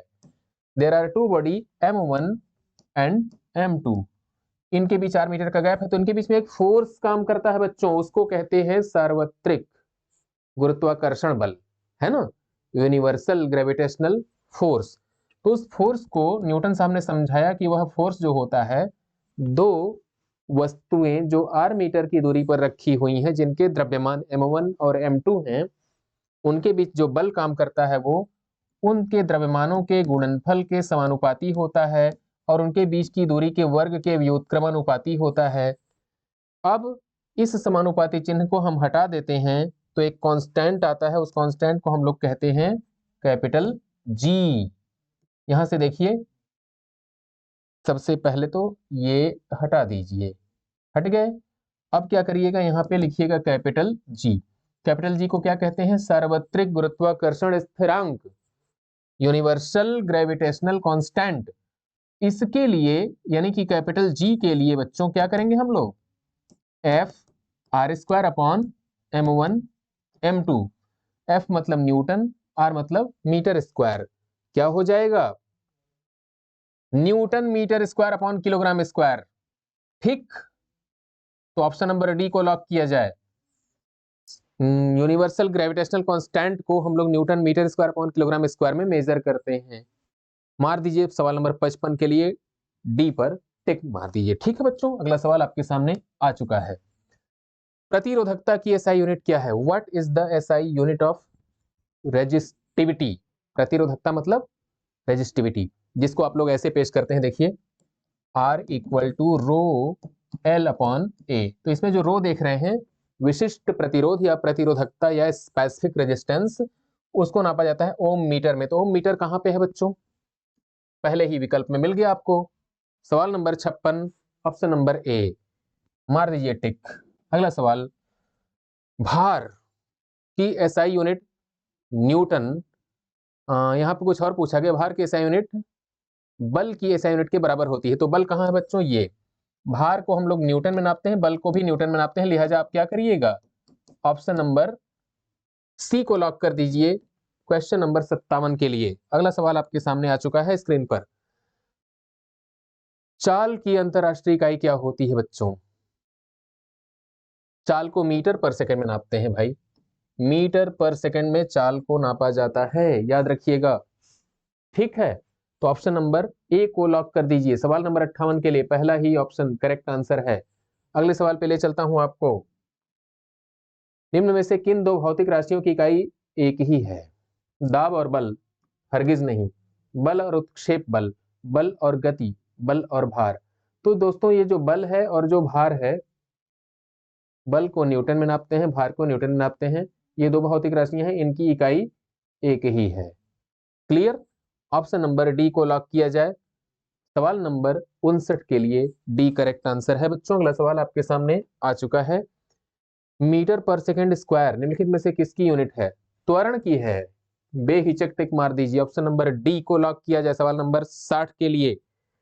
अगला सवाल आपके सामने आ चुका है स्क्रीन पर। किसकी एसआई यूनिट जूल पर सेकंड है, जूल पर सेकंड। शक्ति, शक्ति मतलब पावर, पावर को जूल पर सेकंड में नापा जाता है, इसी को वाट कहते हैं बच्चों। ठीक है, किसको वाट कहते हैं, जूल पर सेकंड को वाट कहते हैं। तो आप क्या लिखिएगा, शक्ति की एसआई यूनिट जूल पर सेकंड है। सवाल नंबर 61 के लिए ऑप्शन नंबर डी को लॉक किया जाए। 62 में, न्यूटन बल के मापन की इकाई है, यहां पे क्या लिखिएगा, बल, बल मतलब फोर्स। सवाल नंबर 62 के लिए क्या करिएगा बच्चों, ऑप्शन नंबर बी को लॉक किया जाए, बी फॉर बॉम्बे। ठीक, अगला सवाल आपके सामने ये रहा। वजन और त्वरण की एसआई यूनिट न्यूटन है, हरगिज नहीं। वजन और बल, वजन और द्रव्यमान, वजन और संवेग। देखिए ये जो लिखा हुआ वजन और बल, वजन का मतलब यहाँ पे भार से है, किससे है, भार से। ठीक है, क्योंकि वजन का मतलब अगर द्रव्यमान होता तो यहाँ पे वजन ना लिखते वो, तो वजन को आप भार समझिएगा। तो भार को न्यूटन में नापा जाता है, बल को भी न्यूटन में नापा जाता है बच्चों। तो आप क्या करेगा, ऑप्शन नंबर बी को लॉक कर दीजिए। सवाल नंबर 63 के लिए बी करेक्ट आंसर है। अगले सवाल पे आपको ले चलता हूं। अगला सवाल आपके सामने स्क्रीन पर आ चुका है। विद्युत धारा की एसआई यूनिट एम्पियर होती है बच्चों, बेहिचक टिक मार दीजिए एम्पियर पे। अगले सवाल पे आपको ले चले। अगला सवाल आपके सामने स्क्रीन पर ये रहा। विद्युत धारा, वही सवाल फिर से, विद्युत धारा मार दीजिए टिक। सवाल नंबर 65 के लिए विद्युत धारा की एसआई यूनिट क्या है? एम्पियर। सवाल नंबर 65 ऑप्शन नंबर सी। अगला सवाल आपके सामने ये रहा। विभवांतर की एसआई यूनिट वोल्ट है बच्चों। विभवांतर को वोल्ट में नापा जाता है। विभवांतर यहां लिखिएगा। विभवांतर की एसआई यूनिट क्या है? वोल्ट है। मार दीजिए टिक बेधड़क। अगला सवाल आपके सामने, कूलम्ब किसकी एसआई यूनिट है बच्चों? चार्ज को कूलम्ब में नापा जाता है। चार्ज कहां पे लिखा हुआ है? यहाँ पे आवेश। इलेक्ट्रिक चार्ज को कूलम्ब में नापा जाता है। सवाल number 67 option number D correct answer है। आरआरबी ग्रुप डी का सवाल है बच्चों ये, 4/10/2018 को पूछा गया। अगला सवाल आपके सामने स्क्रीन पर ये रहा। त्वरण की एसआई यूनिट क्या है? What is the SI unit of acceleration? त्वरण को नापा जाता है मीटर पर सेकंड में। त्वरण मतलब एक्सीलरेशन। एक्सीलरेशन क्या होता है बच्चों? त्वरण का मतलब होता है rate of change of velocity. Rate of change of velocity का मतलब क्या होता है बच्चों? अंतिम वेग में से शुरुआती वेग को घटा करके टाइम से भाग दे दीजिए, तो वेग में से वेग घटाएंगे तो इसका मात्रक मीटर प्रति सेकंड होगा। दोबारा नीचे सेकंड है, मीटर प्रति सेकंड कहां पे लिखा है बच्चों? यहाँ पे मीटर सेकंड पावर में -2, तो क्या हो जाएगा ये? मीटर पर सेकंड। ठीक है, अगले सवाल पे आपको ले चलता हूं। सवाल नंबर 68 के लिए सी को लॉक किया जाए। अगला सवाल आपके सामने ये रहा। निम्न में से कौन सी तापमान, तापमान को बच्चों केल्विन में नापा जाता है। इलाहाबाद का तापमान आजकल बहुत गिरा हुआ है ना, पूरे देश का तापमान बड़ा ठंडा है। तो सवाल नंबर 69 के लिए ऑप्शन नंबर डी को लॉक किया जाए। ये पूछा गया था ग्रुप डी के 15/11/2018 के पेपर में। अगला सवाल आपके सामने ये रहा। न्यूटन पर मीटर स्क्वायर दाब की अंतरराष्ट्रीय इकाई है। मार दीजिए टिक। दाब कहां पे लिखेंगे? यहाँ पे न्यूटन पर metre square. Option number D को लॉक किया जाए सवाल नंबर 70 के लिए बच्चों। अगला सवाल आपके सामने ये रहा। भार की एसआई यूनिट वही है जो बल की है। कहां पे बल लिखा हुआ है? यहाँ पे ऑप्शन नंबर सी को लॉक कर दीजिए। यहाँ पे लिख दीजिएगा बल। बल का यूनिट वही होता है जो भार का होता है। अभी अभी चर्चा हुई थी। दाब का नहीं होगा, प्रणोद का नहीं होगा। प्रणोद मतलब भी बल होता है, याद रखिएगा। सवाल नंबर 71 के लिए ऑप्शन नंबर सी को लॉक किया जाए। 72, दी गई भौतिक राशियों में से क्या सापेक्ष राशि नहीं है? दी गई भौतिक राशियों में से कौन है जो सापेक्षिक राशि नहीं है? इस सवाल पे रुकिए, आराम से बात करिए। यहां लिखा है सापेक्ष राशि। सापेक्ष का उल्टा होता है बच्चों निरपेक्ष। क्या होता है? निरपेक्ष। जो सापेक्ष नहीं है वो निरपेक्ष होगा।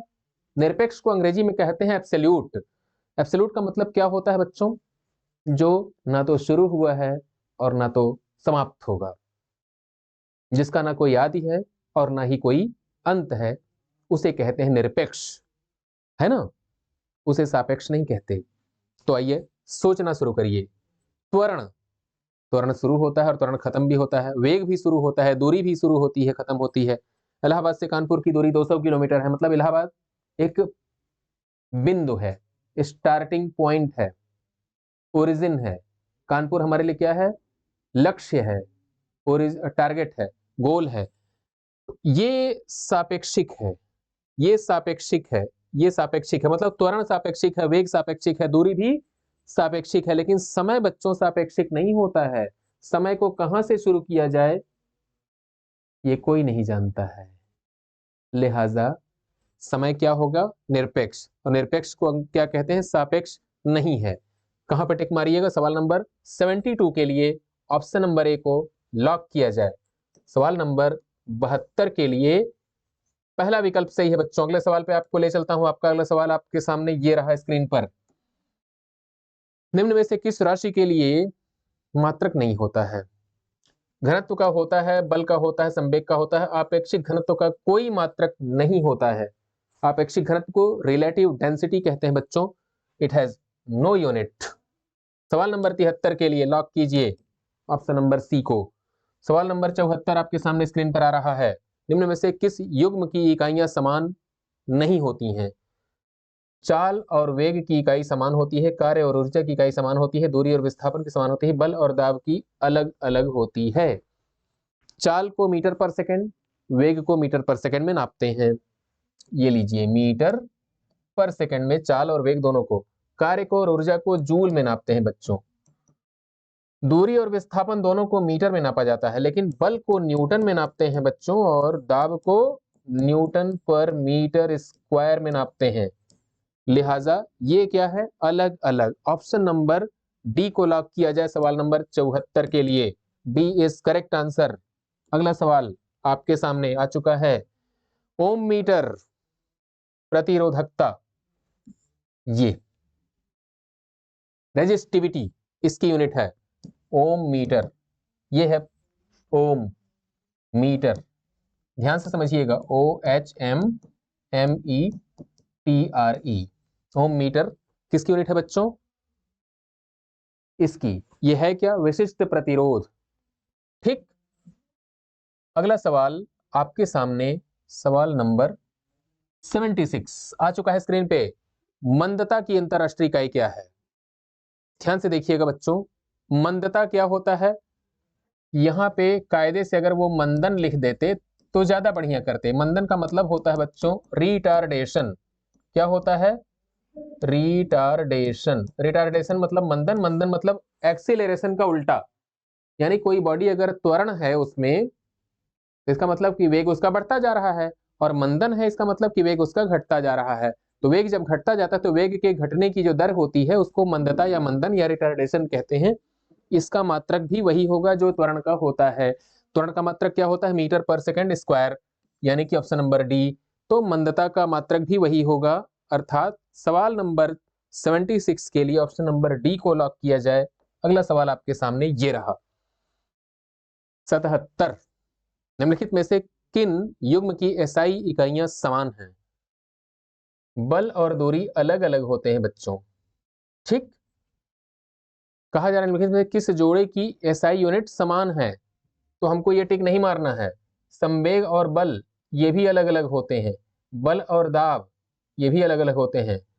कार्य और ऊर्जा की एसआई यूनिट समान होती है और वो जूल होती है। तो आपको टिक लगाना है ऑप्शन नंबर डी पे। कहां पे टिक लगाएंगे, सवाल नंबर 77 के लिए ऑप्शन नंबर डी को लॉक किया जाए बच्चों। ये हो गया ऑप्शन नंबर डी।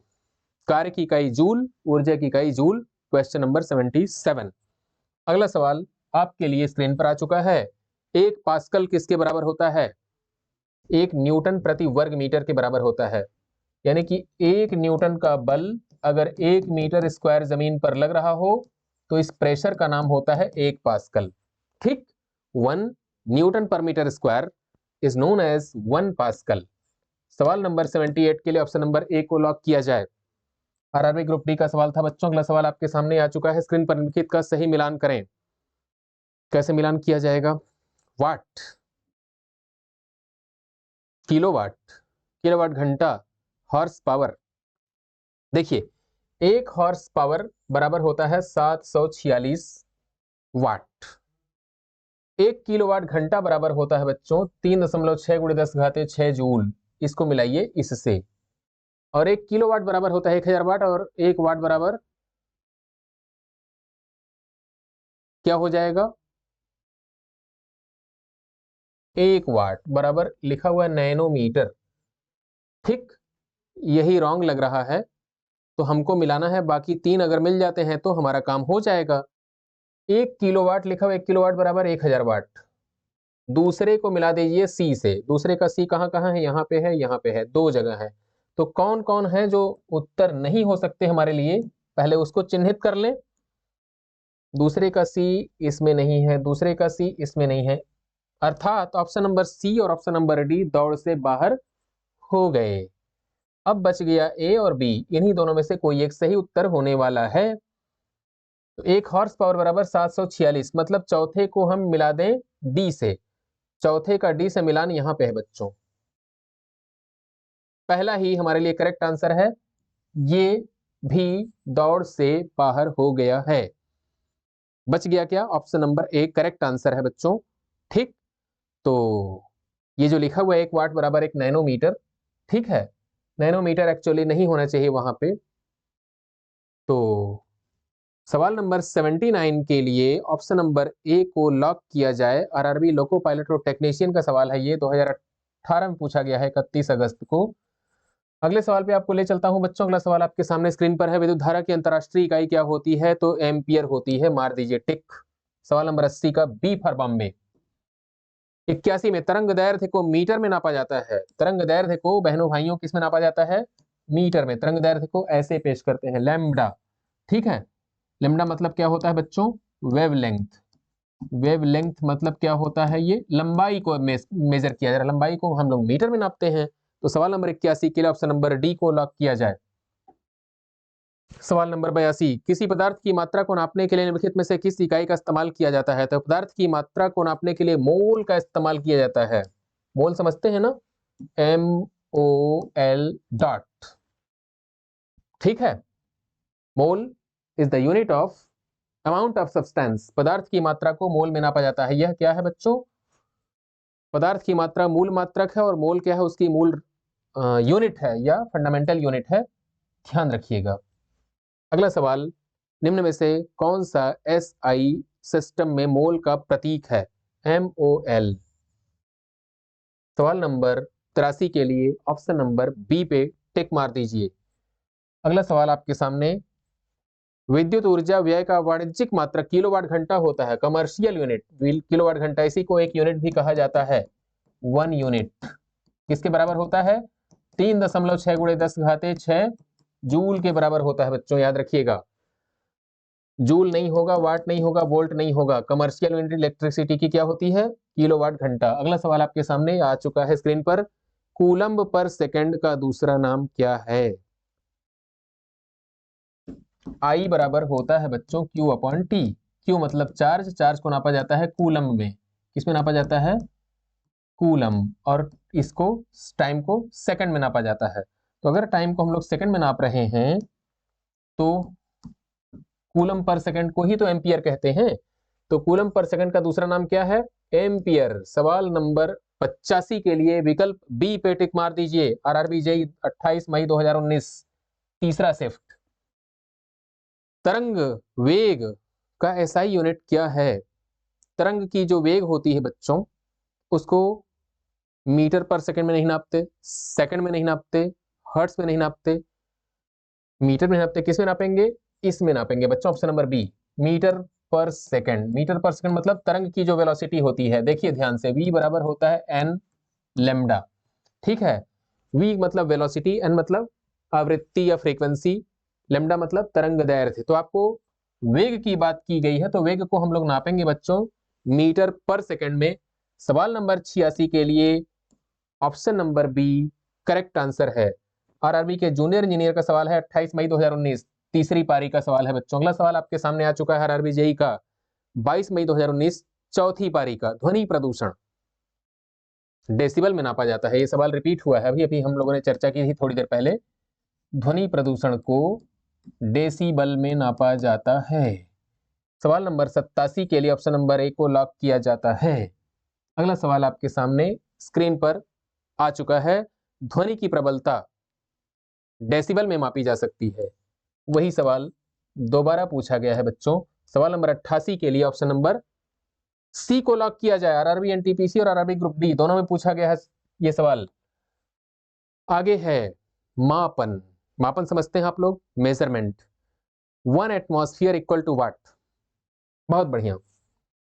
ये लिखा हुआ है एक वायुमंडलीय दाब बराबर क्या होता है, या एक वायुमंडलीय दाब किसके बराबर होता है? What is 1 atmospheric pressure? Atmosphere मतलब वायुमंडल। धरती के ऊपर जो वायु का मंडल है बच्चों, उसमें वायु है, कुछ धूल है, कुछ धुआं है, कुछ गैसें हैं, है ना, कुछ जलवाष्प है, और सब में अपना अपना द्रव्यमान है। द्रव्यमान है तो धरती क्या करेगी? सबको अपने केंद्र की ओर खींचेगी, आकर्षित करेगी, बल लगेगा धरती की ओर। तो वायु का जो बल धरती की सतह पर कार्य करता है, उस बल को वायुमंडलीय दाब कहा जाता है।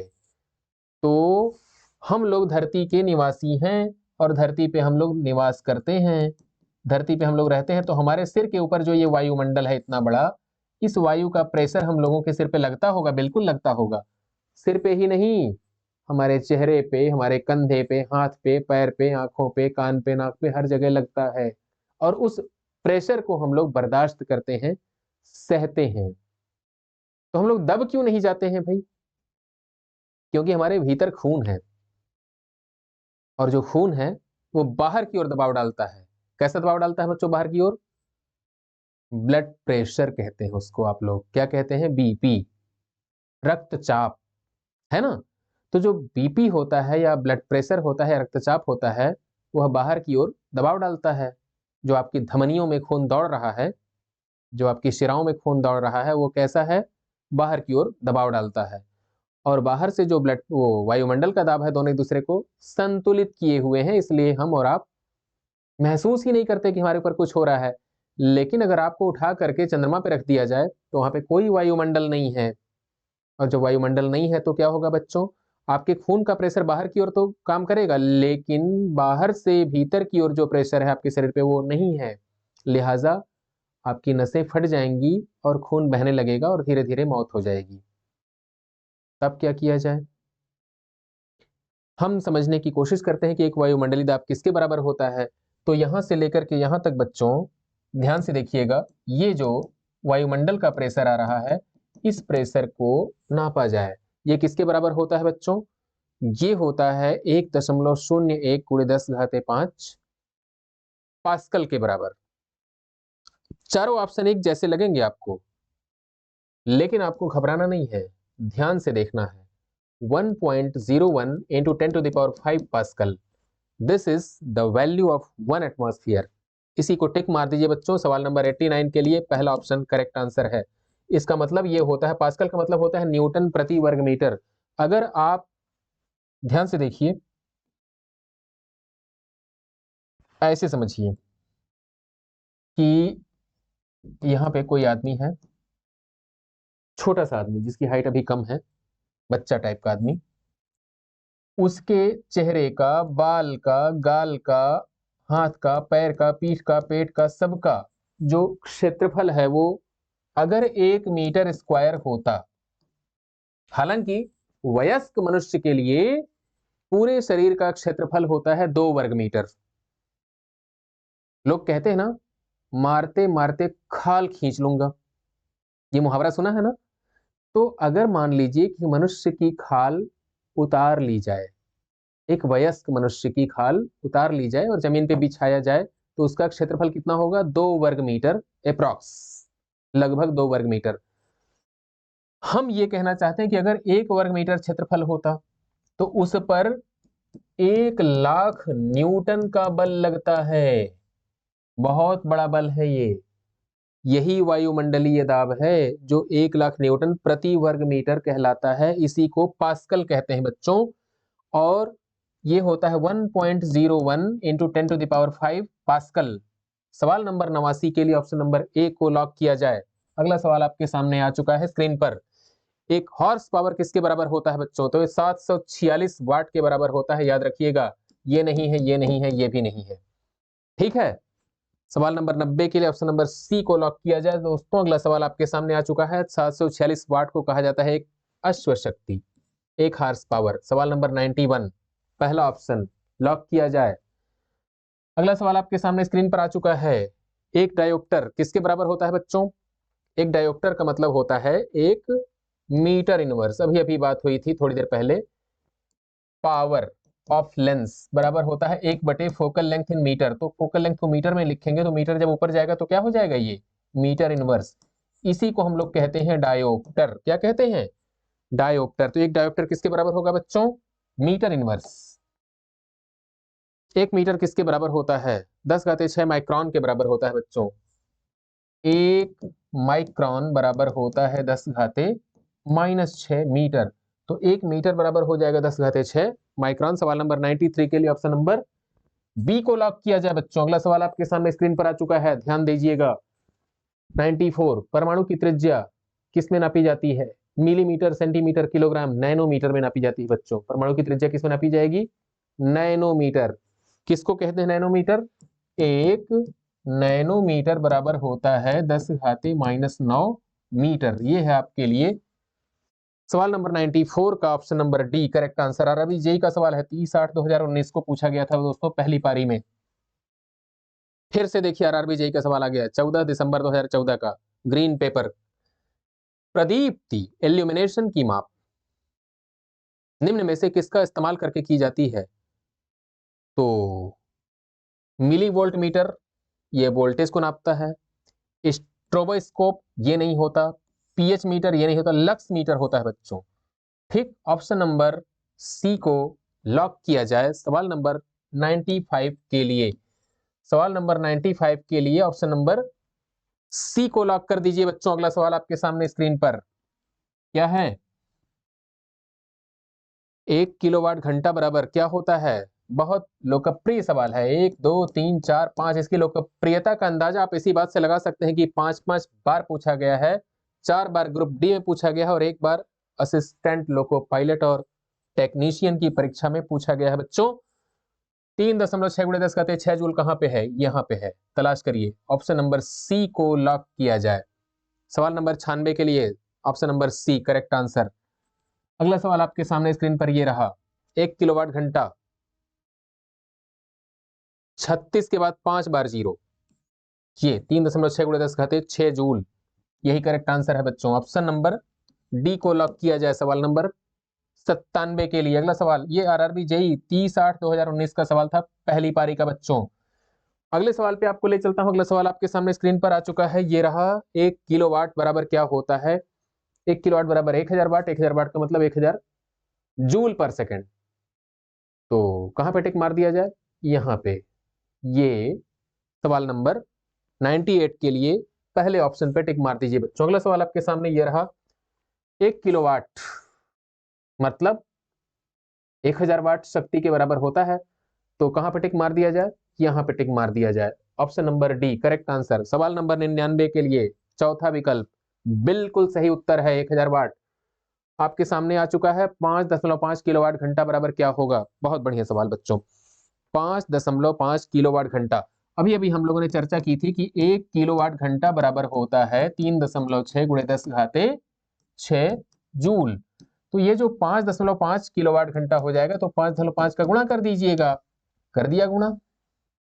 36 5 180 के सुन्ना हाथ में 18। 36 5 180 + 18 बराबर 198। 2 अंकों पे दशमलव, गुणे 10⁻6 जूल। 19.8 गुणे 10⁻6 जूल कहां पे है? 100 नंबर सवाल के लिए option number D correct answer, बिल्कुल सही उत्तर है बच्चों।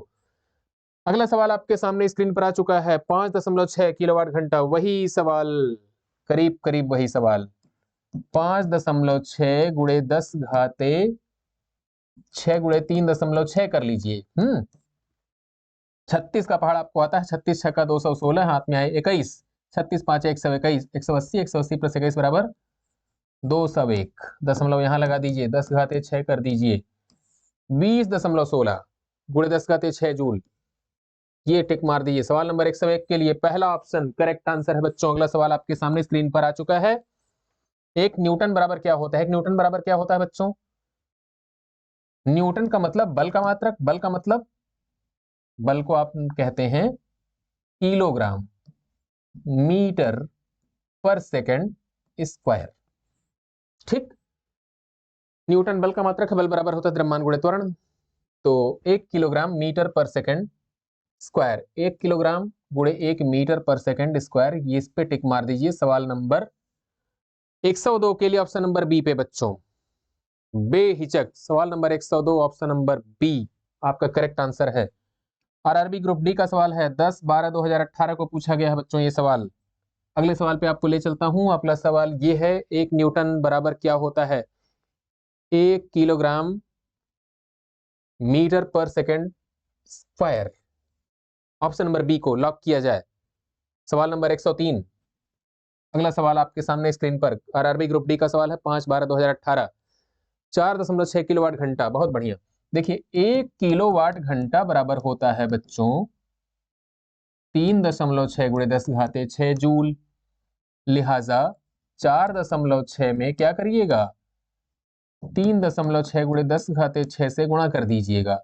36 का पहाड़ा आपको आता है। 36 6 का 216, हाथ में आए 21। 36 चौक के 144 + 21 बराबर 165। फिर क्या करिएगा बच्चों, यहाँ पे दशमलव लगा दीजिएगा और गुणे 10⁻6 कर दीजिएगा। आ गया उत्तर 16.56 गुणे 10⁻6 जूल। ऑप्शन नंबर बी को लॉक किया जाए सवाल नंबर 104 के लिए। बिल्कुल सही उत्तर है सवाल नंबर 104, option number B. Group D का सवाल था बच्चों। ये अगला सवाल आपके सामने आ चुका है स्क्रीन पर। 2 किलोवाट घंटा, तो भाई सीधा सा उत्तर है 3.6 गुणे 10⁻6 का दोगुना कर दीजिए, यानी कि 2 से गुणा करें। 2 से गुणा करेंगे तो ये 7.2 गुणे 10⁻6 जूल। कहां पे है 7.2 गुणे 10⁻6 जूल? ऑप्शन नंबर बी में। लॉक किया जाए बी को। घबराइएगा नहीं, हर जगह देखिए यहाँ 7.2 7.2 7.2, यहाँ पे 72। अगर थोड़ा सा चूके तो आता हुआ सवाल गलत हो सकता है। ये आसान सवाल है। एक आपको मैं गुरु मंत्र देता हूं। वो गुरु मंत्र क्या है बच्चों? परीक्षा में पास होने के लिए आसान सवालों को ना तो छोड़ना चाहिए और ना ही गलत करना चाहिए। ध्यान रखिएगा, आपका सिलेक्शन लोग कहते हैं कि कठिन सवालों से होता है, लेकिन अगर आप आसान सवालों को छोड़ दे रहे हैं या गलत कर रहे हैं तो आप लड़ाई में नहीं हैं, तो आप फाइट में नहीं हैं। आपको क्या करना होगा? आसान सवालों को टारगेट करना होगा। जो नरम चारा है उसको टारगेट करना होगा। याद रखिएगा ये बात। अगला सवाल 106 नंबर। 4.2 किलोवाट घंटा, 4.6 में 3.6 गुणे 10⁻6 से गुणा कर दीजिए। लीजिए, हो गया गुणा। 36 छक्का 216, हाथ में आया 21, 36 चौका 144, 144 प्लस 21 बराबर 165। 16.56 कहां पे है? ये तो कहीं है नहीं। क्यों नहीं है? क्योंकि हम लोगों ने 4.6 लिख दिया है बच्चों। इसको आप 4.2 कर दीजिएगा, तब आ जाएगा। ये है 36 दूनी के 72 और 36 चौके 144 प्लस 7 बराबर 151। 15.12 गुणे 10⁻6। ऑप्शन नंबर बी को लॉक किया जाए। ठीक है, ध्यान दीजिएगा बच्चों, सवाल नंबर 106 के लिए ऑप्शन नंबर बी आपका करेक्ट आंसर है। अगला सवाल आपके सामने ये रहा। प्रकाश वर्ष द्वारा दूरी को नापा जाता है। आसान सवाल, बिल्कुल आसान सवाल। सवाल नंबर 107 के लिए ऑप्शन नंबर बी को लॉक किया जाए। सवाल नंबर 108 आपके सामने है। 1 नैनोमीटर बराबर 10⁻⁻9। लेकिन आप कैसे लिखेंगे या ऐसे लिखेंगे? देखिए, रेलवे आपको सिलेक्ट नहीं करना चाहता है, बिल्कुल नहीं करना चाहता है। फिर वो करना क्या चाहता है? अगर सेलेक्ट नहीं करना चाहता है तो वैकेंसी क्यों निकाली उसने भाई? रेलवे आपको रिजेक्ट करना चाहता है ना? मजेदार बात। क्योंकि उसके पास इतने ज्यादा आवेदन आते हैं कि वो ज्यादा से ज्यादा लोगों को रिजेक्ट करने की कोशिश करता है। ठीक है, तो कैसे रिजेक्ट करता है? 1 नैनोमीटर बराबर होता है 10⁻⁻9 मीटर। इसको बच्चों क्या करना है आपको? ध्यान से देखें। ऐसा करना है, 1 नैनोमीटर बराबर 1/10⁻9 मीटर, ऐसे लिख दिया गया है। तो अब आप घबरा जाएंगे, आप जल्दी में, हड़बड़ी में यहां पे टिक मार करके आगे बढ़ जाएंगे, जो कि आपके लिए क्या होगा? डेंजरस। आप क्या करेंगे? सवाल नंबर 108 के लिए ऑप्शन नंबर डी को लॉक करेंगे। 1/10⁻9 मीटर। सवाल नंबर 108 के लिए डी को लॉक किया जाए। अगला सवाल, 1 कूलम अपॉन 1 सेकंड को क्या कहते हैं? 1 एम्पियर कहते हैं। 1 एम्पियर बराबर क्या होता है? आई बराबर क्यू अपॉन टी। क्यू मतलब कूलम, टी मतलब टाइम। तो 1 कूलम और 1 सेकंड का जो रेशियो होता है उसी को 1 एम्पियर कहते हैं। लेकिन ध्यान रखिएगा, एम्पियर डेराइव्ड यूनिट नहीं है बच्चों। एम्पियर क्या है? फंडामेंटल यूनिट है, मूल मात्रक है। याद रखिएगा। ठीक। अगला सवाल आपके सामने आ चुका है स्क्रीन पर। एक पिकोमीटर 10⁻−12 मीटर के बराबर होता है बच्चों। ये है आपका सही उत्तर। 110 के लिए ऑप्शन नंबर सी को लॉक किया जाए। अगला सवाल आपके सामने आ चुका है बच्चों स्क्रीन पर। 1 जूल 1 न्यूटन गुणे 1 मीटर। ये पहला ऑप्शन सही है। 111 के लिए पहले ऑप्शन पर टिक मार दीजिए। अगला सवाल आपके सामने स्क्रीन पर। एक विशेष घर में 5 दिनों में 100 इकाइयों की खपत है। यदि ऊर्जा को जूल में नापा जाए तो यह कितनी होगी? 100 इकाइयों की खपत है बच्चों, 100 यूनिट बिजली खर्च हो गई। और 1 यूनिट बराबर होता है 3.6 गुणे 10 घाते 6। इसको 100 से गुणा कर दीजिए, क्या हो जाएगा ये 3.6 गुणे 10 घाते 8। ऑप्शन नंबर डी पे मार दीजिए टिक। 3.6 इंटू 10⁸ सवाल नंबर 112 के लिए ऑप्शन नंबर डी को लॉक किया जाए। अगला सवाल आपके सामने स्क्रीन पर ये रहा, क्या रहा बच्चों? सवाल नंबर 113, मेजरिंग इंस्ट्रूमेंट से निम्न में से किस उपकरण का इस्तेमाल वायुमंडलीय दाब को नापने के लिए किया जाता है? बहुत बढ़िया सवाल। निम्नलिखित में से कौन सा उपकरण ऐसा है जिसका इस्तेमाल वायुमंडलीय दाब को नापने के लिए किया जाता है? तो वायुमंडलीय दाब को बच्चों बैरोमीटर से नापा जाता है। ठीक, और जिस आदमी ने बैरोमीटर बनाया था उस आदमी का नाम जानते हैं आप लोग? उसका नाम था मिस्टर टॉरिसेली। ठीक है, तो टॉरिसेली साहब ने बैरोमीटर का आविष्कार किया। और बैरोमीटर होता कैसा है? ऐसे एक टब ले लीजिए, उसमें भर दीजिए पारा। पारा मतलब समझते हैं आप लोग भाई? मरकरी। बिल्कुल सही समझा आप लोगों ने, मरकरी भर दीजिए। तो मरकरी भर देंगे तो क्या होगा? ये मरकरी ऐसे भर जाएगा। और जब इस टब में मरकरी भर उठे तब आप क्या करिएगा? आप ले आइएगा एक खाली सी कांच की बनी हुई लंबी सी टेस्ट ट्यूब। उस कांच की टेस्ट ट्यूब में से क्या करिएगा?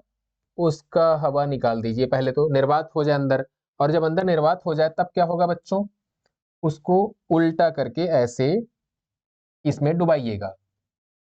इस तरह से डुबाइएगा कि उसके अंदर हवा बिल्कुल ना हो और हवा प्रवेश भी ना करे।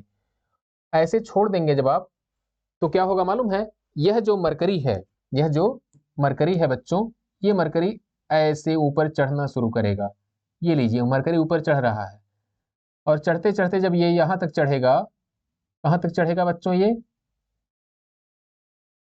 76 सेंटीमीटर तक चढ़ेगा। अगर धरती की सतह पे है तो याद रखिएगा, अगर ये 76 सेंटीमीटर तक चढ़ गया है मरकरी, तो क्या होने वाला है आपके लिए?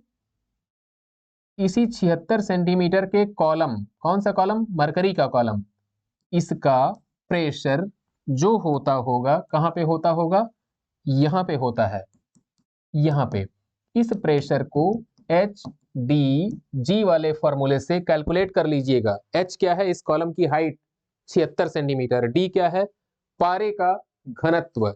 जी क्या है? गुरुत्वीय त्वरण 9.8 मीटर प्रति सेकंड स्क्वायर।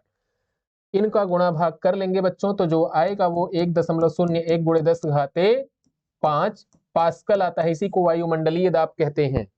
ठीक, इस वायुमंडलीय दाब को नापने के लिए जिस उपकरण का इस्तेमाल करते हैं उसका नाम क्या है? बैरोमीटर। डन। अगले सवाल पे आपको ले चलता हूं दोस्तों। अगला सवाल आपके सामने स्क्रीन पर आ चुका है। हाइग्रोमीटर क्या होता है बच्चों? ये आर्द्रता को नापता है। आर्द्रता मतलब ह्यूमिडिटी। ह्यूमिडिटी क्या समझते हैं आप लोग? वायुमंडल में नमी कितनी है, वाष्प या जल वाष्प की जो बूंदें हैं वो कितनी हैं, उनकी मात्रा को जब नापा जाता है बच्चों तो उसे कहते हैं आर्द्रता। और नापने के लिए जो उपकरण हम लोग इस्तेमाल करते हैं उसका नाम होता है हाइग्रोमीटर। अगला सवाल आपके सामने बच्चों ये रहा स्क्रीन पर, क्या रहा? कौन सा यंत्र, ध्यान से देखिएगा, समुद्र के स्तर से ऊपर की वस्तुओं को देखने के लिए पनडुब्बी में इस्तेमाल किया जाता है? तो बच्चों ये होता है पेरिस्कोप। क्या होता है? जब आप पनडुब्बी में होते हैं तो ऊपर की वस्तुओं को देखने के लिए जिसका इस्तेमाल करते हैं वो पेरिस्कोप है। सवाल नंबर 115 के लिए ऑप्शन नंबर सी को लॉक किया जाए बच्चों। ठीक है, सवाल नंबर 115 ऑप्शन नंबर सी को लॉक किया जाए। अगला सवाल आपके सामने है सवाल नंबर 116। वायुमंडलीय दाब को नापने के लिए बैरोमीटर का इस्तेमाल किया जाता है। सवाल रिपीट हुआ है वही वाला फिर से। ऑप्शन नंबर बी को लॉक किया जाए 116 के लिए। आरआरबी एनटीपीसी का सवाल है, 12/4/2016 को पूछा गया था बच्चों। ये अगला सवाल आपके सामने आ चुका है। निम्नलिखित में से किस उपकरण का इस्तेमाल वायुमंडलीय दाब को नापने के लिए किया जाता है? फिर से रिपीट हुआ है सवाल नंबर 117 भी। बैरोमीटर को लॉक किया जाए। अगला सवाल आपके सामने है, सूर्य को देखने के लिए किस यंत्र का इस्तेमाल किया जाता है? बहुत बढ़िया, हम लोग सूर्य को देखने की हिम्मत जुटा रहे हैं बच्चों। सूर्य को देखने के लिए इस्तेमाल किया जाता है हेलियोस्कोप का। ये है सूर्य को देखने के लिए जिस उपकरण का इस्तेमाल करते हैं वो हेलियोस्कोप। ऑप्शन नंबर सी को लॉक किया जाए सवाल नंबर 118 के लिए। अगला सवाल आपके सामने, विभवांतर को नापने के लिए वोल्ट मीटर का इस्तेमाल किया जाता है बच्चों। ऑप्शन नंबर डी को लॉक किया जाए। 119 सवाल नंबर 119 ऑप्शन नंबर डी।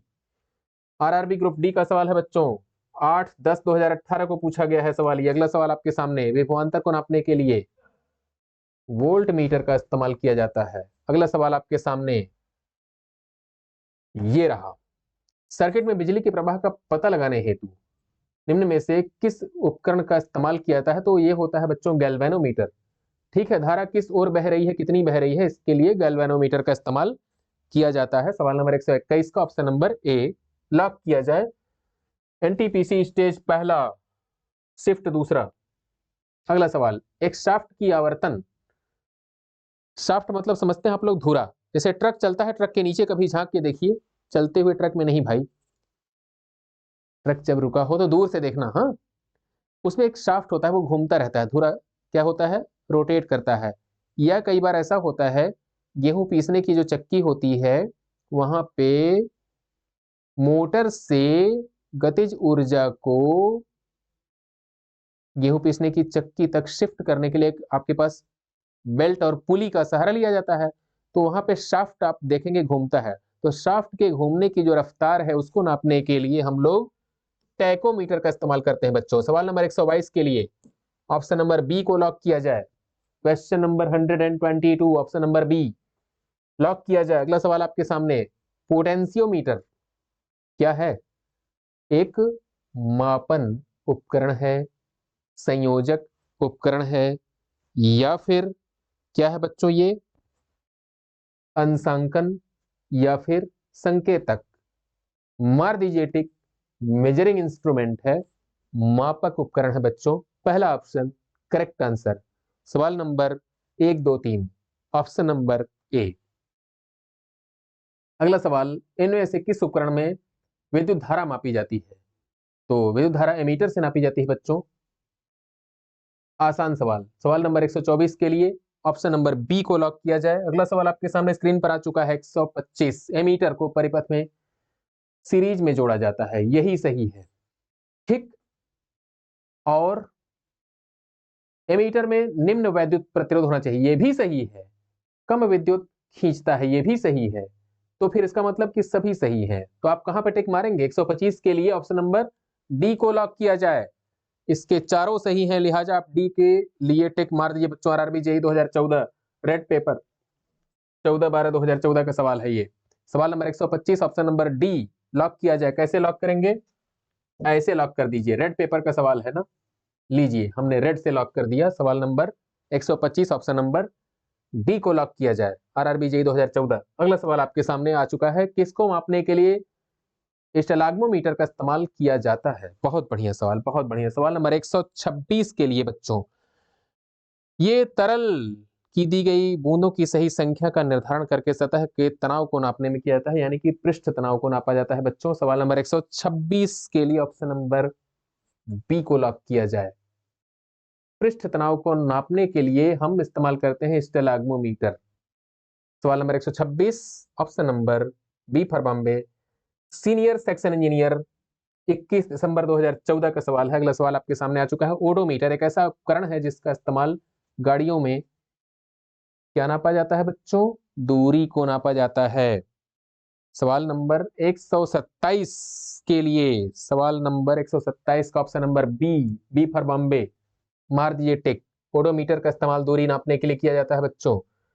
अगला सवाल आपके सामने आ चुका है, निम्नलिखित में से कौन सा प्रवाही मापन उपकरण एक क्षेत्र मीटर या एरिया मीटर है बच्चों? बहुत बढ़िया सवाल। सवाल नंबर 128, ध्यान से देखिएगा। 128 क्वेश्चन नंबर के लिए बच्चों, निम्नलिखित में से कौन सा प्रवाही मापन उपकरण एक क्षेत्र मीटर या एरिया मीटर है? वेंचुरी मीटर जी नहीं, रोटामीटर जी नहीं, तप्त तार पवन वेग मापी ये भी नहीं है, पिटॉट ट्यूब इसका सही उत्तर है बच्चों। सवाल नंबर 128 के लिए लॉक करिए। 128 के लिए option number C, senior section engineer, 21/12/2014 का सवाल है ये। सवाल number 128 option number C correct answer. अगला सवाल आपके सामने आ चुका है, सवाल नंबर 129, टैकोमीटर क्या करता है? फ्लाई व्हील की घूर्णात्मक चाल को नापता है ये गति पालक चक्र, यानी कि शाफ्ट शाफ्ट किस रफ्तार से घूम रहा है, किस आरपीएम से घूम रहा है, इसको नापने के लिए जिसका इस्तेमाल किया जाता है बच्चों, वो क्या है, टैकोमीटर। सवाल नंबर 129 के लिए ऑप्शन नंबर डी को लॉक किया जाए। 14/12/2014 जूनियर इंजीनियर ग्रीन पेपर का सवाल है बच्चों ये। अगला सवाल आपके सामने आ चुका है, टैकोमीटर का इस्तेमाल आरपीएम नापता है ये, ऑप्शन नंबर ए। सवाल नंबर 130, पहला विकल्प सही है। 131, करंट और ओम मीटर। मल्टीमीटर में क्या नापा जाता है बच्चों, मल्टीमीटर में वोल्ट मीटर भी नापा जाता है, करंट मीटर और ओम मीटर सब कुछ होता है। मतलब ये पोटेंशियल डिफरेंस मेजर करता है, करंट मेजर करता है, रेजिस्टेंस मेजर करता है, तीनों चीजों को मेजर करता है, लिहाजा इसका नाम रखा गया है मल्टीमीटर। मल्टीमीटर कैसा होता है बच्चों, जैसे मल्टीविटामिन होता है, एक गोली खाइए ढेर सारे विटामिन पाइए, उसी तरह से आप एक उपकरण खरीद करके लाइए और ढेर सारे लाभ पाइए। सवाल number 131, option number D, RRB JEE 14/12/2014 green pepper का सवाल था ये। अगला सवाल आपके सामने आ चुका है, रिक्टर पैमाने के बारे में क्या गलत है। 1935 में चार्ल्स रिक्टर और गुटेनबर्ग द्वारा विकसित किया गया था। यह एक लघुगणकीय पैमाना है, इसे भूकंप मापी के प्रयोग द्वारा नापा जा सकता है। रिक्टर पैमाने पर 8 से 9 तीव्रता का अर्थ है हल्का भूकंप। पूछा गया है क्या गलत है, तो यही वाला गलत है बच्चों। ये हल्का भूकंप नहीं होता है, ये खतरनाक भूकंप होता है। 8 से 9 तीव्रता का भूकंप आ जाए तो महाविनाश होता है। ठीक है, तो ऑप्शन नंबर डी को टिक मार दीजिए। पहला वाला सही है, दूसरा वाला सही है, तीसरा सही है, लेकिन चौथा गलत है। आपको करना क्या है, जो गलत है उसी को टिक मारना है। ठीक, ये तो भारत का चुनाव हो गया भाई, आम चुनाव। जो गलत है उसी को जिताइएगा, है कि नहीं, होता तो यही है। अगला सवाल बढ़ने से पहले सवाल नंबर 132 के लिए ऑप्शन नंबर डी को लॉक किया जाए। अगला सवाल आपके सामने ये रहा, तरल पदार्थ के घनत्व को मापने के लिए किसका इस्तेमाल किया जाता है। बहुत बढ़िया, घनत्व। घनत्व मतलब डेंसिटी। डेंसिटी को कैसे नापते हैं बच्चों, आप लोग जानते हैं डेंसिटी को नापने के लिए तरल पदार्थ मतलब दूध का घनत्व होता है, पानी का घनत्व होता है, और किसका घनत्व होता है बच्चों, ये खून का घनत्व होता है, शहद का घनत्व होता है, हाइड्रोमीटर। तरल पदार्थों के घनत्व को नापने के लिए हाइड्रोमीटर का इस्तेमाल। आरआरबी एनटीपीसी 5/4/2016 का सवाल है, शिफ्ट दूसरा, स्टेज पहला, सवाल नंबर 133। अगले सवाल पे ले चलता हूं बच्चों आपको। अगला सवाल आपके सामने आ रहा है स्क्रीन पर, क्या है आपके सामने अगला सवाल, 134। पानी के अंदर की वस्तुओं का पता लगाने के लिए किस यंत्र का इस्तेमाल किया जाता है। पानी के अंदर क्या होता है बच्चों, ये आप देखना चाहते हैं, तो इसके लिए हम लोग जिस यंत्र का इस्तेमाल करेंगे उसका नाम होता है सोनार। ठीक है ना, पानी के अंदर क्या है, पानी के अंदर टाइटैनिक है, उसका पता लगाने के लिए क्या करेंगे आप लोग, सोनार का इस्तेमाल करेंगे बच्चों। अगला सवाल आपके सामने आ रहा है, जहाजों में क्या मापने के लिए इको लोकेशन का इस्तेमाल किया जाता है ना, तो पानी की गहराई को नापता है बच्चों ये, आप कितनी गहराई में हैं। ठीक है, इसको कहते हैं इको लोकेशन। सवाल नंबर 135, 135 के लिए मार दीजिए टिक ऑप्शन नंबर सी पे, आरआरबी ग्रुप डी का सवाल था ये। अगला सवाल आपके सामने, दूध के घनत्व को नापने के लिए कौन सा उपकरण होता है बच्चों, लैक्टोमीटर। दूध आपको सही मिल रहा है या उसमें पानी मिलाया गया है या उसको खौला करके गाढ़ा करके तब आपको मिल रहा है, ये आप जान सकते हैं। ये वाली बात तो कुछ हजम नहीं हुई, क्योंकि कोई भी दूध वाला आपको दूध गर्म करके खौला करके गाढ़ा करके तो नहीं बेचेगा। 136, ऑप्शन नंबर बी। अगला सवाल, ऑटोमोबाइल में यात्रा की दूरी को नापने के लिए निम्न में से किस उपकरण का प्रयोग किया जाता है। ऑटोमोबाइल में यात्रा की दूरी को नापने के लिए ओडोमीटर। ठीक है, option number B for Bombay. सवाल नंबर 137, ऑप्शन नंबर बी को लॉक किया जाए। ठीक, अगला सवाल बच्चों आपके सामने स्क्रीन पर यह रहा, मोटर गाड़ी का ओडोमीटर क्या नापता है, दूरी को नापता है। दूरी मतलब समझिए, जैसे आपने कार खरीदी, 10 साल तक चलाया, बेचने जा रहे हैं, जो खरीदने आएगा वो कहेगा कितनी चली है, तो जितनी चली है वो वहां पे एक स्केल बताता है कि अभी तक 3 लाख किलोमीटर चली है। वो वाला जो मीटर होता है उसी को ओडोमीटर कहते हैं, याद रखिएगा। ओडोमीटर क्या है बच्चों? अब तक कुल कितना चल चुकी है ना, उसको ओडोमीटर नापता है। सवाल नंबर 138 का option number B for Bombay. सवाल नंबर 139, वो कौन सा उपकरण है जिसका इस्तेमाल मोटर गाड़ियों में दूरी नापने के लिए होता है? तो वही सवाल फिर से आपके सामने घूम फिर के आ रहा है बच्चों। अगला सवाल 139 का option number B for Bombay correct answer है। सवाल नंबर 140 पे आइए। 140 क्या है बच्चों? किसी वोल्ट मीटर का इस्तेमाल विभवांतर नापने के लिए किया जाता है। ऑप्शन नंबर बी को लॉक किया जाए। सवाल नंबर 140 के लिए बी फॉर बॉम्बे टिक मार दीजिए। अगले सवाल पे ले चलता हूं आपको। अगला सवाल आपके सामने है, किसी परिपथ में विद्युत धारा के प्रवाह की दिशा को दर्शाने के लिए गैल्वेनोमीटर का इस्तेमाल किया जाता है। धारा इधर बह रही है कि उधर बह रही है, दाहिने से बाएं या बाएं से दाहिने बह रही है? If you want to know the direction of electric current then you need a galvanometer। Galvanometer क्या होता है बच्चों? धारा की दिशा को बताता है। 141 का option number A. RRB NTPC 19/1/2021 पहली पारी पहला स्टेज। सवाल नंबर 142, गैल्वेनोमीटर का इस्तेमाल धारा की दिशा का पता लगाने के लिए किया जाता है, ये है सवाल नंबर 142 का ऑप्शन नंबर डी। वही सवाल फिर से रिपीट हुआ है। आरआरबी ग्रुप डी 24/9/18 22/9/18 2 दिन के इंटरवल पे सवाल रिपीट हुआ है पहली पारी का। अगला सवाल बच्चों आपके सामने स्क्रीन पर आ रहा है, बहुत बढ़िया सवाल ये है। वाहन की गति को जानने में जो मदद करता है वो है स्पीडोमीटर। वाहन आपका किस स्पीड से चल रहा है, किस गति से चल रहा है, किस वेग से चल रहा है, इसके लिए बच्चों स्पीडोमीटर का इस्तेमाल करते हैं। सवाल नंबर 143 का ऑप्शन नंबर ए टिक मार दीजिए बेहिसाब। अगला सवाल आपके सामने आ रहा है 144, इकोलोकेशन। इकोलोकेशन सवाल नंबर 144 क्या करेंगे बच्चों? सोनार, इससे इकोलोकेशन का पता चलता है, ठीक है ना। समुद्र में, समुद्र की तलहटी पर क्या है? टाइटैनिक है या कुछ और है? कोई मछली है, कोई मकान है? 144 का option number D correct answer. Echolocation के लिए सोनार का इस्तेमाल किया जाता है बच्चों। अगला सवाल आपके सामने ये रहा। उस शब्द का चयन कीजिए जो तीसरे शब्द से उसी तरह संबंधित है जिस तरह दूसरा वाला पहले से। एमीटर विद्युत धारा को नापता है, ओम मीटर प्रतिरोध को नापेगा। ओम मीटर, हालांकि ओम मीटर बच्चों किसको नापता है? विशिष्ट प्रतिरोध को नापता है ना। तो आप क्या करिएगा? इसी पे टिक मारिएगा। Option number C correct answer. सवाल नंबर 145 option number C correct answer बच्चों। अगला सवाल ये रहा। हवा की गति को नापने के लिए निम्नलिखित में से किस उपकरण का इस्तेमाल किया जाता है? Odometer, hygrometer, anemometer, ammeter. सवाल नंबर 146, हवा किस चाल से चल रही है, इसके लिए एनीमोमीटर का इस्तेमाल होता है बच्चों। सवाल नंबर 146 के लिए ऑप्शन नंबर सी आपका करेक्ट आंसर है बच्चों। अगला सवाल ये रहा 147,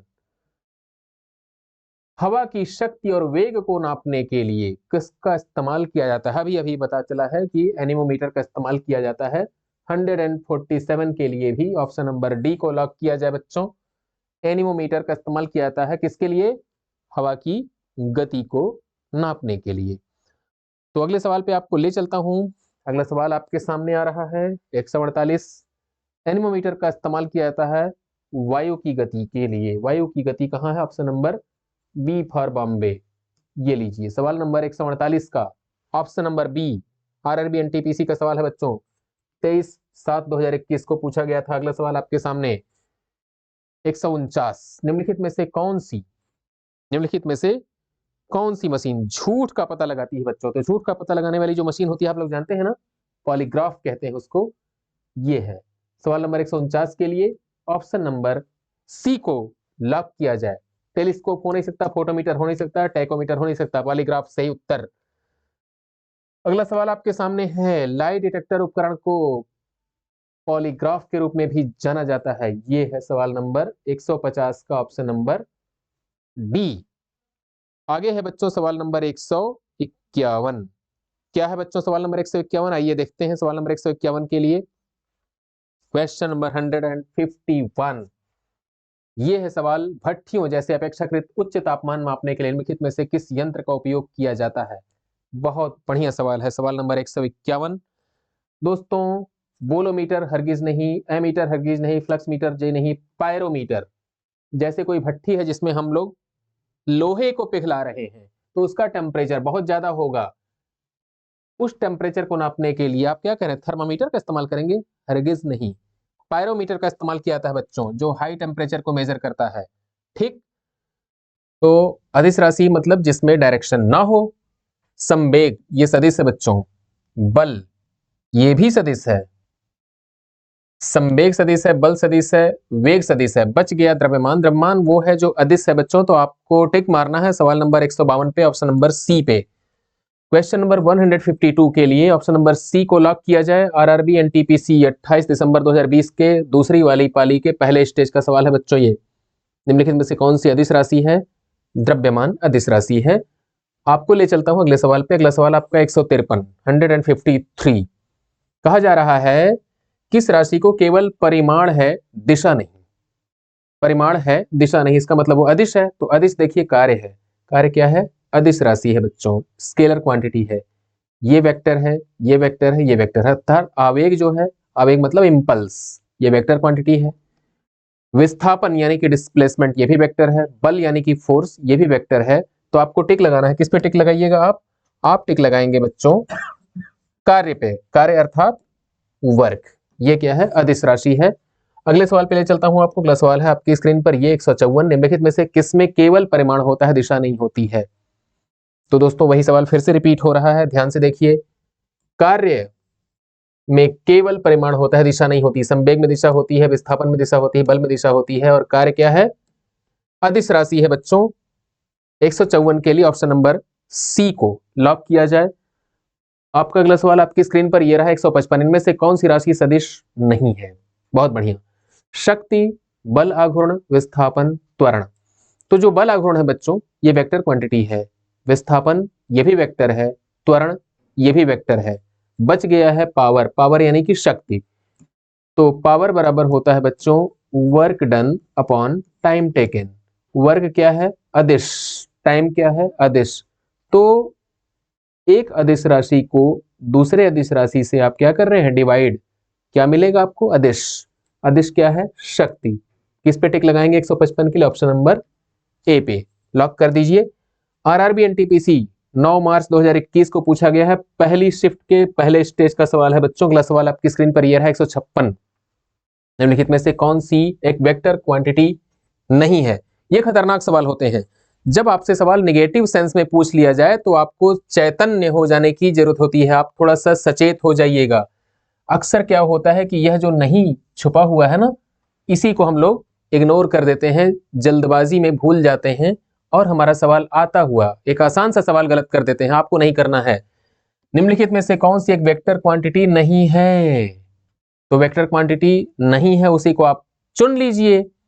इलेक्ट्रिक करंट वेक्टर नहीं है बच्चों, ठीक है। बाकी के जो हैं, ये देखिए आवेग है, बल का गुरुत्व है, विस्थापन है। ये पहला वाला ऑप्शन वेक्टर है, दूसरा वेक्टर है, आखिरी भी वेक्टर है। कौन सा है जो स्केलर है? Option number C. एक जरूरी बात, अक्सर लोग कहते हैं, बच्चे आपस में डिस्कशन करते हैं बच्चों, आप लोग भी करते होंगे, कि इलेक्ट्रिक करंट वेक्टर क्वांटिटी है कि स्केलर है। तो आप बेहिचक हमेशा के लिए याद रख लीजिए, इलेक्ट्रिक करंट क्या है? स्केलर क्वांटिटी है। इलेक्ट्रिक करंट क्या है बच्चों? स्केलर है, यानी कि अदिश है। इलेक्ट्रिक करंट को वेक्टर के तरीके से जोड़ा नहीं जाता है, इसका अलजेब्राइक सम होता है, ठीक है। इसको जोड़ते और घटाते कैसे हैं? बीजगणित के तरीके से, वेक्टर के तरीके से कतई नहीं। 156 के लिए ऑप्शन नंबर सी पे टिक मार दीजिए। अगले सवाल पे ले चलता हूं आपको 157। एक वेक्टर राशि में परिमाण और दिशा दोनों होते हैं, जबकि स्केलर में केवल परिमाण होता है, दिशा नहीं होती। निम्नलिखित में से अदिश राशि कौन सी है? विस्थापन सदिश है, बल सदिश है, संवेग सदिश है, दाब अदिश है बच्चों। दाब बराबर क्या होता है? बल बटे क्षेत्रफल। तो जो प्रेशर है ये क्या है आपके लिए? स्केलर क्वांटिटी है। टिक मार दिए पहले वाले ऑप्शन पे 157 का। ग्रुप डी का सवाल है बच्चों, ये आरआरबी 26 अक्टूबर 2018 को दूसरी पारी में पूछा गया था। अगला सवाल है 158, सबसे उचित विकल्प चुने। संवेग में दिशा होती है, कोई दिशा नहीं होती, दिशा होती है, परिमाण और दिशा दोनों होते हैं। केवल परिमाण होता है, किस पे टिक मारा जाए बच्चों? तो परिमाण भी होगा और दिशा भी होगी। अगर परिमाण को खत्म कर दे तो दिशा का कोई मतलब नहीं है, लिहाजा आप किस पे टिक लगाइएगा? 158 के लिए ऑप्शन नंबर सी पे, सी को लॉक किया जाए बच्चों। 158 नंबर क्वेश्चन के लिए आप क्या करिएगा? परिमाण और दिशा दोनों पाए जाते हैं संवेग में। संवेग अर्थात मोमेंटम। कहां पूछा गया है? ग्रुप डी का 24 सितंबर 2018 का सवाल है बच्चों। ये अगला सवाल आपके सामने ये रहा। कहा जा रहा है सदिश राशि का उदाहरण क्या है? वजन, वजन मतलब होता है मास, टेम्परेचर, वेग, लंबाई। तो जो वेलोसिटी है बच्चों, ये वेक्टर क्वांटिटी है, ये सदिश है। पूछा क्या गया है कि निम्नलिखित चार उदाहरण में से कौन सा है जो सदिश है? तो जो वेक्टर है या वेग है बच्चों, ये सदिश है। अगला सवाल आपके सामने स्क्रीन पर ये रहा आपका 160 नंबर। एक सदिश राशि में परिमाण और दिशा दोनों होते हैं, जबकि अदिश में केवल परिमाण होता है और दिशा नहीं होती। कौन सा एक सदिश राशि है? विस्थापन सदिश है बच्चों, बेहिचक टिक मार दीजिए। कार्य अदिश होता है, गति अदिश होता है, ऊर्जा अदिश होती है, तो विस्थापन पर टिक मार दीजिए। अगले सवाल पे ले चलता हूं आपको। अगला सवाल आपका ये रहा 161, 161 नंबर सवाल। निम्नलिखित में से कौन सी एक वेक्टर क्वांटिटी है? तो वेग है बच्चों, वेग अर्थात वेलोसिटी। समय अदिश है, तापमान अदिश है, दूरी अदिश है। जो वेलोसिटी है या जो वेग है बच्चों, यही क्या है? ये सदिश है, वेक्टर क्वांटिटी है। अगला सवाल आपके सामने ये रहा 162। निम्नलिखित में से किस जोड़े की दिशा हमेशा एक समान होती है? देखिए, बल की और वेग की, बल की और त्वरण की, बल और विस्थापन की, बल और संवेग की। तो हमेशा याद रखिए कि बल और त्वरण, फोर्स और एक्सीलरेशन, इन दोनों की डायरेक्शन हमेशा सेम होती है। जिस डायरेक्शन में फोर्स एक्सर्ट किया जाता है, उसी डायरेक्शन में एक्सेलरेशन प्रोड्यूस होता है बच्चों। यानी कि बल अगर आप पूरब की ओर लगा रहे हैं, तो त्वरण भी पूरब की ओर ही उत्पन्न होगा। ठीक है, तो बल की डायरेक्शन और त्वरण की डायरेक्शन दोनों एक समान होती है, हमेशा एक समान होती है। ऑप्शन नंबर बी को लॉक किया जाए सवाल नंबर 162 के लिए। ये ग्रुप डी का 15 नवंबर 2018 का सवाल है बच्चों। अगले सवाल पे ले चलता हूं आपको 163। कुछ राशियों के भौतिक गुण को दर्शाने के लिए उनके परिमाण के साथ दिशा भी निर्दिष्ट की जाती है। भौतिक गुण को दिखाने के लिए परिमाण और दिशा दोनों बताए जाते हैं। तो इस प्रकार की भौतिक राशि को क्या कहा जाता है? सदिश राशि कहा जाता है। ये सदिश की परिभाषा पूछ ली गई है बच्चों। क्या करिएगा आप लोग? 163 के लिए ऑप्शन नंबर ए पर टिक मार दीजिए। आरआरबी ग्रुप डी का सवाल है बच्चों, ये 2 नवंबर 2018 पहली पारी का। आपके सामने अगला सवाल 164। निम्न में से किसमें दिशा और परिमाण दोनों होता है? संवेग, यह वेक्टर है बच्चों। द्रव्यमान स्केलर था, दूरी स्केलर, चाल स्केलर। तो वेक्टर क्वांटिटी क्या है? संवेग। संवेग अर्थात मोमेंटम। इसमें मास के साथ साथ वेलोसिटी का मल्टीप्लिकेशन कर देते हैं बच्चों। ये वेक्टर क्वांटिटी है, इसको अक्षर P से रिप्रेजेंट किया जाता है। संवेग क्या है? एक वेक्टर क्वांटिटी है, इसमें परिमाण और दिशा दोनों पाए जाते हैं। तो 164 के लिए ऑप्शन नंबर सी को लॉक किया जाए। आरआरबी ग्रुप डी 5 नवंबर 2018 दूसरी पारी का सवाल था ये। आपके सामने है सवाल नंबर 165। 165 निम्नलिखित में से कौन अदिश राशि नहीं है? तो जो बल है बच्चों, ये सदिश है, बल पे टिक मार दीजिए। ठीक है, आयतन अदिश है, द्रव्यमान अदिश है, लंबाई अदिश है। बच गया बल, यही क्या है? वेक्टर क्वांटिटी है। आपसे पूछा क्या गया है? निम्नलिखित में से कौन अदिश राशि नहीं है? तो जो बल है बच्चों, वो अदिश राशि नहीं है। आपका 165 का option number C correct answer हो जाएगा, लॉक किया जाए। आरआरबी का जूनियर इंजीनियर 2014 का सवाल है बच्चों, ये रेड पेपर। उस समय सेट 1 सेट 2 नहीं कहते थे, रेड येलो ग्रीन कहते थे बच्चों। तो रेड पेपर था उस जमाने में 2014 का। अगला सवाल आपके सामने ये रहा 166। कार्य में कोई दिशा नहीं होती, केवल परिमाण होता है। बिल्कुल सही, दिशा और परिमाण दोनों ही नहीं होते ना भाई। अगर परिमाण नहीं होगा तब तो बात खत्म हो जाएगी। दिशा और परिमाण दोनों होते हैं, जी नहीं। केवल दिशा होती है, परिमाण नहीं, जी नहीं। तो सवाल नंबर 166 के लिए कार्य की विशेषता पूछी गई है, तो ये ऑप्शन नंबर पहला करेक्ट आंसर हो जाएगा बच्चों। कार्य में दिशा तो नहीं होती है, लेकिन परिमाण होता है। ये आरआरबी ग्रुप डी का सवाल है 27 नवंबर 2018 पहली पारी का।